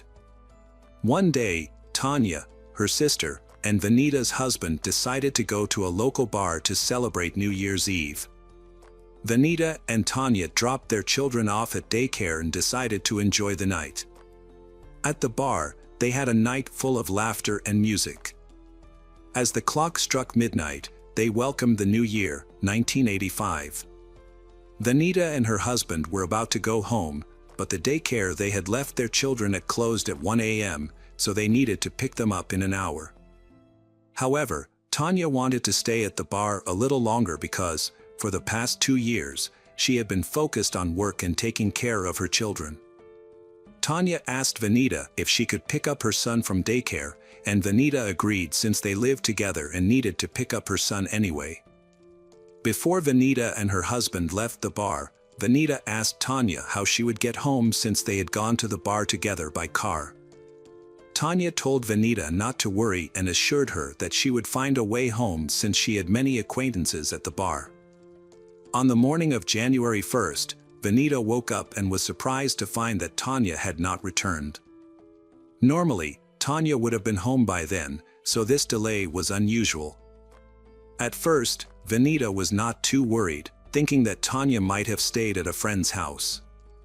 However, things quickly changed when Vanita's mother-in-law knocked on their door with a shocking announcement: Tanya had been found dead in the early hours of the morning, around 3 a.m. A Pensacola resident had taken her dog to the vet for an urgent medical issue. While the woman was out, her daughter saw a strange object on the road. She thought it was a mannequin, but when she told her mother, the woman decided to take a closer look. She was horrified to realize it was actually a human body. She immediately returned home and called the police.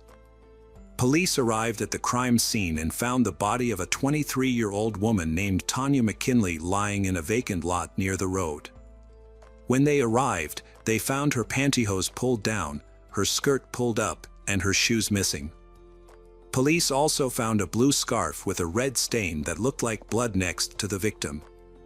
Her shoes were found a few blocks away, along with a wallet containing identification in her name. To clarify the cause of Tanya's death and the development of the case, the police handed over the victim's body to medical experts for an autopsy. Investigators also continued to collect and analyze traces at the scene. After the initial investigation, it was discovered that the victim was likely killed elsewhere, as there was no blood near the body except for the blue towel stain. Furthermore, traces on the ground showed that the body had been dragged to the side of the road. On the blue towel and the victim's body, the police found some suspicious traces. These were human hair and pubic hair, along with dog hair. They suspected that these hair and pubic hair samples might belong to the killer and that this person might have kept dogs. After the autopsy, medical experts determined that Tanya suffered a head injury from being hit with a heavy object. However, the main cause of her death was strangulation. Furthermore, experts also confirmed that the victim had been sexually assaulted. Experts collected a semen sample from the victim's body, but at the time, DNA analysis was not widely used in forensic science. Therefore, they could only determine that the suspect had type B blood. Since these clues did not help the detectives find the killer, they began to develop a list of suspects.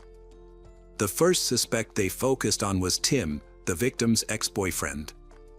Through talking to Tanya's relatives and friends, the police discovered problems in the relationship between Tanya and Tim, as well as constant arguments both before and after the birth of their son. When Tanya decided to break up, Tim objected and continued to try to convince her to come back. Tim kept calling Tanya, visiting her, and acting as if he could not accept the breakup. The police suspected that Tim may have followed Tanya to the bar on New Year's Eve, leading to a confrontation that ended in murder. They questioned Tim, but he denied any involvement. Tim also agreed to provide a hair sample for comparison. Although experts were unable to extract DNA from the hair, they were able to compare the hairs under a microscope. The results showed that Tim's hair was significantly different from the hair found on the victim's body and the towel. As a result, the police temporarily eliminated Tim as a suspect. After collecting clues at the scene, the detectives turned their attention to the people who were at the bar on New Year's Eve. They questioned Vanita about whether she had noticed anyone acting strangely or aggressively toward Tanya. However, Vanita said the evening had gone smoothly and without incident.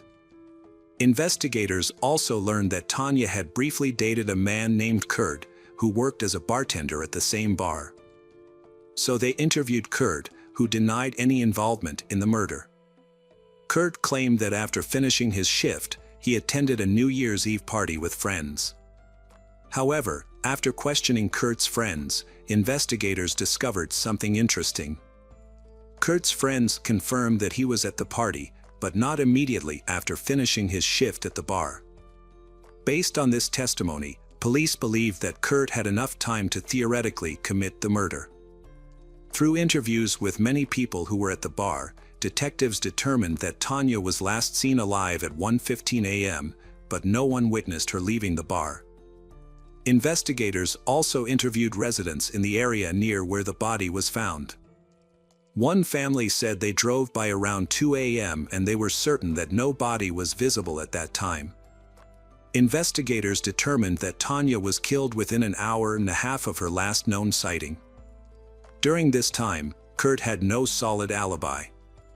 He agreed to take a polygraph test, but the results were inconclusive as he gave several false answers. However, blood tests eliminated Kurt as a suspect because his blood type did not match the killer's blood type, which was determined from a semen sample. The police continued to search for other potential suspects, but their efforts were hampered. The killer's semen could not be analyzed, and the lack of significant evidence or witnesses left the case at a standstill. However, investigators were almost certain that the killer must have lived in the area near where the body was found. The area was on the edge of a large residential area and was isolated from major roads. Police suspected that a stranger would not have come there with the body without knowing anything about the area. To this day, the case remains unsolved. Sadly, Timothy lost his mother when he was 18 months old and was taken care of by his father and Tanya's family. They decided to keep the death of Timothy's mother a secret. As he grew older, relatives told him that his mother had died in a car accident. This truth was kept secret until Timothy turned 14. At Christmas, he was curious about the gift his father had prepared. While rummaging through the house, Timothy stumbled upon a letter written by his father, addressed to famous TV host Montel Williams. Tim mentioned Tanya's murder in the letter, hoping that public attention would help expedite the investigation. Through the letter, Timothy discovered the true fate of his mother because it contained specific details about the case. In 2000, the police department reopened Tanya's case, hoping that advances in DNA analysis would help identify the killer. To investigate, they sent all available evidence to a lab for analysis. After testing, experts concluded that the blood on the blue towel found near the body belonged to an unknown man, not Tanya. They took a sample of the man's DNA and uploaded it to the FBI database, but found no match. The case went cold again and wasn't reopened until 2015, exactly 30 years after the murder. Detectives had to try a different approach when the killer's DNA had not yet appeared in the FBI database. With modern technology, they could search not only for exact matches but also for partial matches. They believed the database might contain information about the killer's relatives, which could lead them closer to solving the case. After searching, they focused on one specific person in the FBI database. His DNA had some similarities to the DNA sample of Tanya's killer, although the similarity was not strong. The police investigated his family extensively and even contacted his relatives. They agreed to assist and provide their DNA samples for comparison. After analyzing the samples, experts discovered that the family had no connection to the suspect, leaving detectives without any significant new clues. In 2018, journalist Tony Adam took an interest in the case.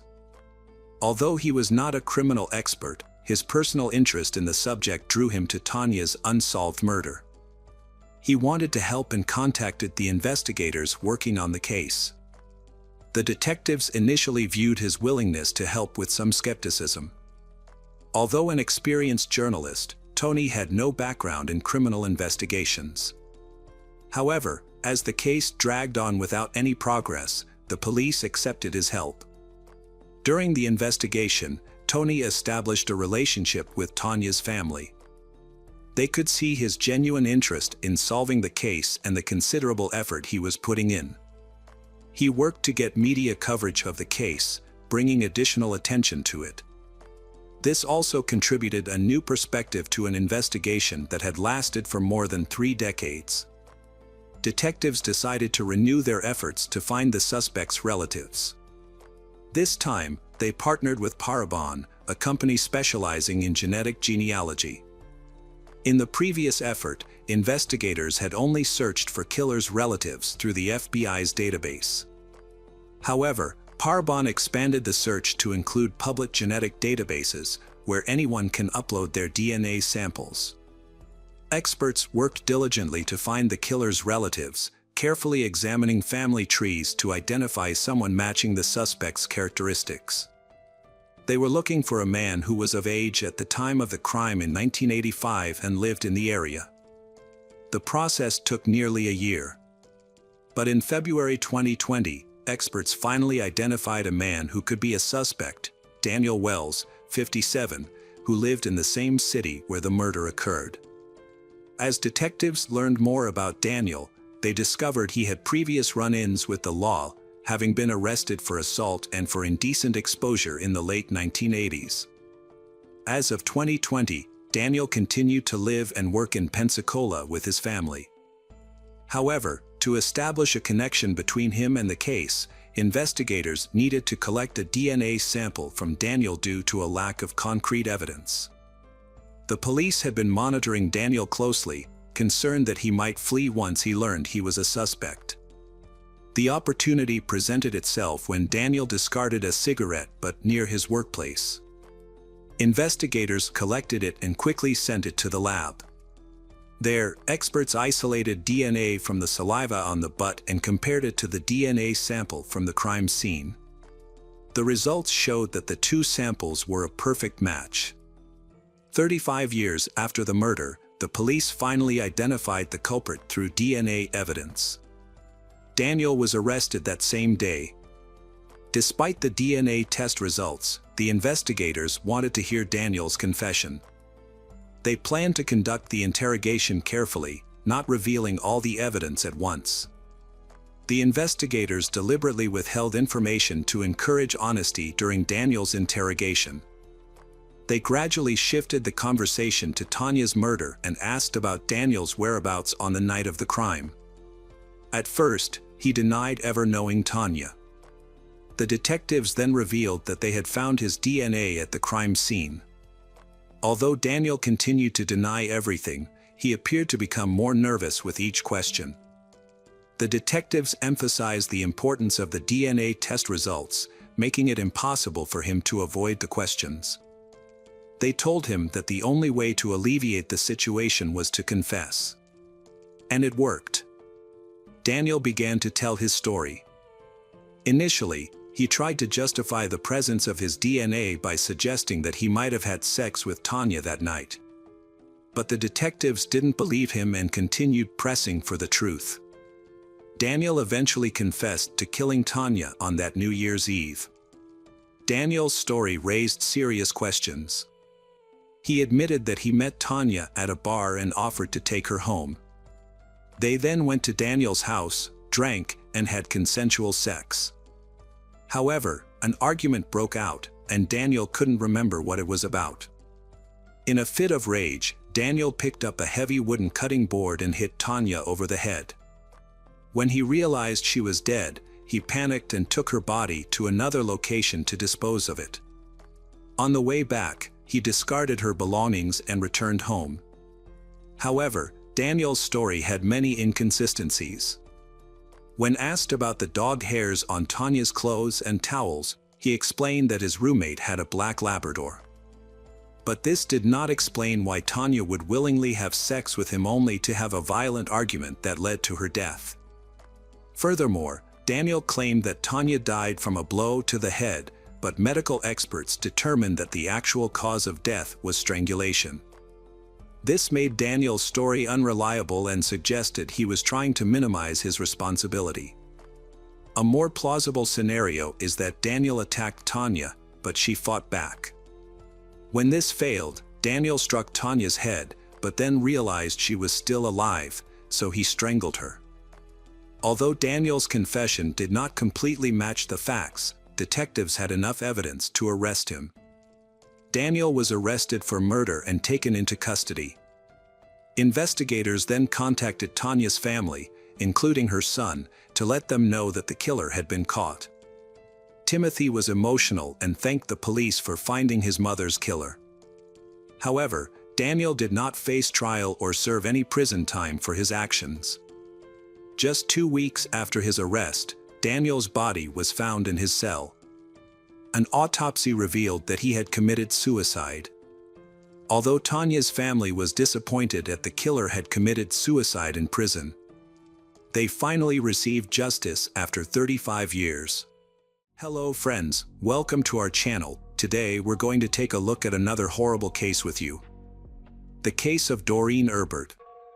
Doreen Erbert was born on November 29, 1952, in California, into a family of 5 children. From a young age, she was a kind and positive person, always looking for ways to help others. After graduating from college, Doreen moved to San Francisco and began working as a physical therapist. At the age of 24, she met Michael Venice, a man who worked in a factory near Doreen's clinic. After getting to know each other for a while, Doreen and Michael started dating, and a few months later, they decided to get married. In 1976, they had a son named Paul. Initially, Michael and Doreen's life was very happy, but after having a child, their relationship began to have problems. After about a year, Doreen and Michael decided to divorce. Their son was raised by Doreen, while Michael was still allowed to visit him regularly. Despite the divorce, Michael and Doreen maintained a cordial relationship. A year later, Doreen met a man named Charles. They began dating, got married, and decided to move to San Jose, settling in a quiet residential area. In 1979, their daughter Deanna was born. Charles, like his wife, dreamed of having a large family. He was overjoyed when their daughter was born. However, tragedy struck the family in February 1980. 4-year-old Paul climbed over the fence around the pool and fell into the water. Doreen, who was home at the time, realized what had happened too late. She pulled her son out of the water and called an ambulance. Paul was taken to the hospital and put on life support. However, after 10 days, doctors concluded that there was no chance of survival. The decision was made to disconnect the boy from the machines. Doreen became depressed and devastated, blaming herself constantly, even though the police concluded that it was not her fault. However, Doreen's young daughter Deanna helped her through this pain. For years after the tragic event, Doreen's family finally had some good news. Doreen and Charles had been trying for another child, although they had failed twice due to interrupted pregnancies. But Doreen finally became pregnant again, and this time, everything went well. They were expecting a new baby boy, due in early November. A few days before Doreen was to be admitted to the hospital, her family decided to join in the Halloween festivities. On the evening of October 31st, all the neighbors decorated their houses and handed out candy to the children. Deanna, who was 4 years old at the time, was very keen to join in, and her parents couldn't say no. Although Doreen was 9 months pregnant, she went trick-or-treating with her daughter while Charles stayed home, handing out candy to other children. The mother and daughter returned home just before 9 p.m. Charles informed his wife that they were running out of candy and that he planned to drive to the nearest store to buy more. He left the house around 8:50 p.m. and returned about 15 minutes later. As he approached the house, Charles noticed that the front door was slightly ajar, which he found strange. When he entered, he found his wife lying on the hallway floor, surrounded by a large amount of blood. Doreen showed no signs of life, and Charles immediately called 911. Shortly thereafter, he noticed the body of their unborn child in the living room. Charles was in a state of shock, unable to believe what he was seeing. Initially, he thought that Doreen might have had a miscarriage, but he quickly realized that the situation was much worse. Beside the child was a human hand, and Charles immediately understood that it was Doreen's hand. When Charles realized that his family was being attacked, he began searching for Deanna, fearing she might be in danger. He saw so much blood on the floor that he slipped and fell while running through the house. Luckily, Deanna was still alive, but she was hiding behind the sofa in the living room out of fear. When the ambulance arrived, paramedics found Doreen and discovered that she had a weak pulse. They rushed her to the hospital, but unfortunately, doctors were unable to save her, and she died in the ambulance. Tragically, Doreen's unborn child also died from the brutal attack. Medical experts examined Doreen's body and concluded that she had been repeatedly hit with a long, sharp object like a sword or machete. The police investigated the house and found a horrifying scene that looked like something out of a horror movie. Blood was everywhere, on the floor, on the walls, and even on the ceiling. Several police officers sought psychological help after witnessing the horrific scene. Investigators searched the entire house but found no perpetrator or any clues about the attacker. While investigating the murder, police found significant evidence outside the house. They saw bloody footprints on the sidewalk and suspected that the killer had left the scene in a vehicle. While searching for more clues, police found a blood-stained wolf mask on the front lawn. They believed the mask might have belonged to the killer, as family members said they had never owned it. The mask was sent to a lab for analysis. Police then spoke to Deanna, the only surviving child from the murder. She was in shock but still able to talk. She told police that after her father left for the store, someone knocked on their door. Her mother, Doreen, opened the door and saw a man wearing a wolf mask holding a knife. The attacker said, "I'm going to kill you now." Doreen screamed, telling her daughter to run away from the house immediately. Deanna hid behind the sofa but could not remember what happened next. It was not until her father found her that Deanna calmed down. Unfortunately, Deanna was unable to provide any further information about the attacker, as he had hidden his identity behind the wolf mask.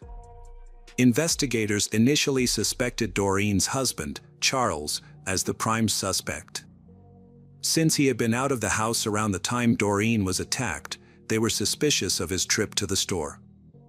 When Charles returned, he had stepped in blood several times and even fallen, ending up covered in blood, but the police did not know whether he had done this on purpose to explain the blood stains on his clothes. However, detectives found several problems with this theory. First, Charles's shoes did not match the ones that left bloody footprints on the road. Second, there were no traces of blood found in Charles's car, nor were there any other shoe prints. To clarify the information, the police went to the store that Charles visited and confirmed the time he was there. The employee confirmed that Charles had bought candy at the store that evening. This indicated that he did not have enough time to commit the murder. Surveillance footage also confirmed that Charles was at the store. Therefore, the police no longer considered him the prime suspect. First, they asked Charles if he could think of anyone who might want to harm his family, and Charles immediately mentioned Doreen's ex-husband, Michael. Charles said that initially, Michael maintained a normal relationship with his ex-wife. However, things changed after the death of their son. Michael believed that Doreen had intentionally killed the child to cut off all contact with him. Michael even filed a civil lawsuit against her, but he lost the case. Doreen thought that there was a reason behind the change in Michael's behavior. He had a history of depression after the birth of his son and was distant from both his wife and child. All of this made Michael introverted and caused communication problems. These problems became one of the main reasons why Michael and Doreen decided to divorce. Later, when Doreen married Charles, Michael began to harbor resentment and hostility towards her. This became even more apparent when Michael began to truly hate his ex-wife. Later, Michael lost his job at the place where he had spent most of his life. This created many negative issues in his life. After hearing all this information, the detectives decided to go to Michael's house and talk to him. Although Charles's testimony was not enough to make Michael the prime suspect, since he lived only 2 miles from Doreen's house, they decided to visit him immediately. Around midnight, the police arrived at Michael's house and saw a pickup truck parked near the garage. When they shined a flashlight inside the car, they saw what appeared to be blood on the steering wheel and keys. They then knocked on Michael's door, but no one answered. The lights were on inside the house, and the police could hear water running inside, which made them suspect that Michael might be destroying evidence or washing bloody clothes. So they continued knocking. Michael finally opened the door. He remained calm even after being informed of his ex-wife's murder. Michael answered all the police's questions calmly and allowed them into his home without a warrant. According to him, he had gone to the store during the day, returned home, and had not left since. Michael even signed a form giving the police permission to search his home. As he reached for a pen to sign, the investigators noticed a deep cut on his right hand. Michael explained that he had accidentally cut himself earlier while carving pumpkins for Halloween. However, the police were skeptical. The wound was still fresh, and blood was still oozing from it. As several police officers began searching Michael's home, he was asked to go upstairs with an officer to show his identification. However, when he entered the bedroom, Michael's actions aroused suspicion as he appeared to be reaching under the bed. The officer asked him to move away and found a loaded gun holster under the headboard. After discovering the weapon, the police took Michael downstairs to meet with other officers. Their colleagues discovered other suspicious evidence. They found drops of blood on the floor, which led them to the garage, where there was a washing machine and bloody clothing. Based on this evidence, the police had enough to arrest Michael. Detectives and forensic experts investigated Michael's home, looking for more evidence that could connect him to the murder. Police are awaiting the results of blood analysis and have discovered other grisly signs. Initially, the police discovered an empty box containing an 18-inch machete. Medical experts determined that the shape of the knife matched the wound on Doreen's body perfectly. In addition, the police found 2 makeshift coffins in Michael's home, raising suspicions that they might be for Doreen and Charles. They also found mortuary bags, the type typically used by paramedics, in Michael's home. The presence of these items made the police question Michael's innocence. After compiling all this evidence, the police decided to apply for a warrant for Michael's arrest. Without a warrant, they could only detain him for a limited time. However, the judge said that the evidence they had gathered was not strong enough and that there were many unknowns. As a result, Michael was released and he was freed. 3 days into the investigation, detectives received lab results. The results showed that there were 2 different blood types at the crime scene. The majority of the blood matched Doreen's blood type, while a small amount matched Michael's. This indicated that Michael had injured himself during the attack on his ex-wife. The judge quickly issued an arrest warrant, and Michael was charged with the murder of his ex-wife and her unborn child. Detectives continued their investigation and found additional evidence linking Michael to the crime. When they spoke to acquaintances of Michael, they learned that he owned the wolf mask found near Doreen's house. They also found a photo of Michael wearing the mask at a previous Halloween party. To further solidify the case, police found the mask Michael wore in the photo in his home. Michael's trial began in July 1988, 4 years after Doreen's murder. He initially admitted to the crime but later changed his story. He did not deny the murder but claimed he was innocent by reason of mental illness. A psychologist assigned to monitor him concluded that he did have serious mental illness. According to Michael, he became insane on Halloween night when he saw other children trick-or-treating. This reminded him of Paul's death and caused him to collapse. He said that he went to Doreen's house that night with a machete. When she opened the door, he said, "You killed my son," and that he intended to kill her. She immediately recognized the man behind the mask, shouted at her daughter to run, and the next second, Michael attacked her. However, Michael's story had one twist. He said he did not know Doreen was pregnant. This raised suspicions as all her friends claimed that she was clearly pregnant before the tragedy. They even joked that Doreen had become even bigger because of her pregnancy. The murder of Doreen and her unborn child came to light at a trial. The prosecution argued that Michael was fully aware of his actions and had planned to kill his ex-wife and her husband. He had told his friends about this desire, and detectives found evidence that he had made elaborate preparations, including 2 coffins and body bags, in his home.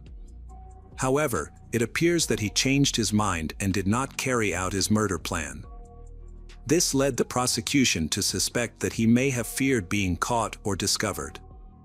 One of the key witnesses in the case was Doreen's daughter, Deanna. She was only 9 years old at the time and still remembers what happened. After a year of investigation and trial, Michael was convicted of murder. He was sentenced to death, but before his execution, the state of California imposed a moratorium on executions. Therefore, Michael remains in custody and his sentence may not be carried out anytime soon. The case left a deep mark on Deanna's life. Years later, she was still haunted by the horrific memories of her mother's death. However, she decided to forgive Michael and try to forget the past.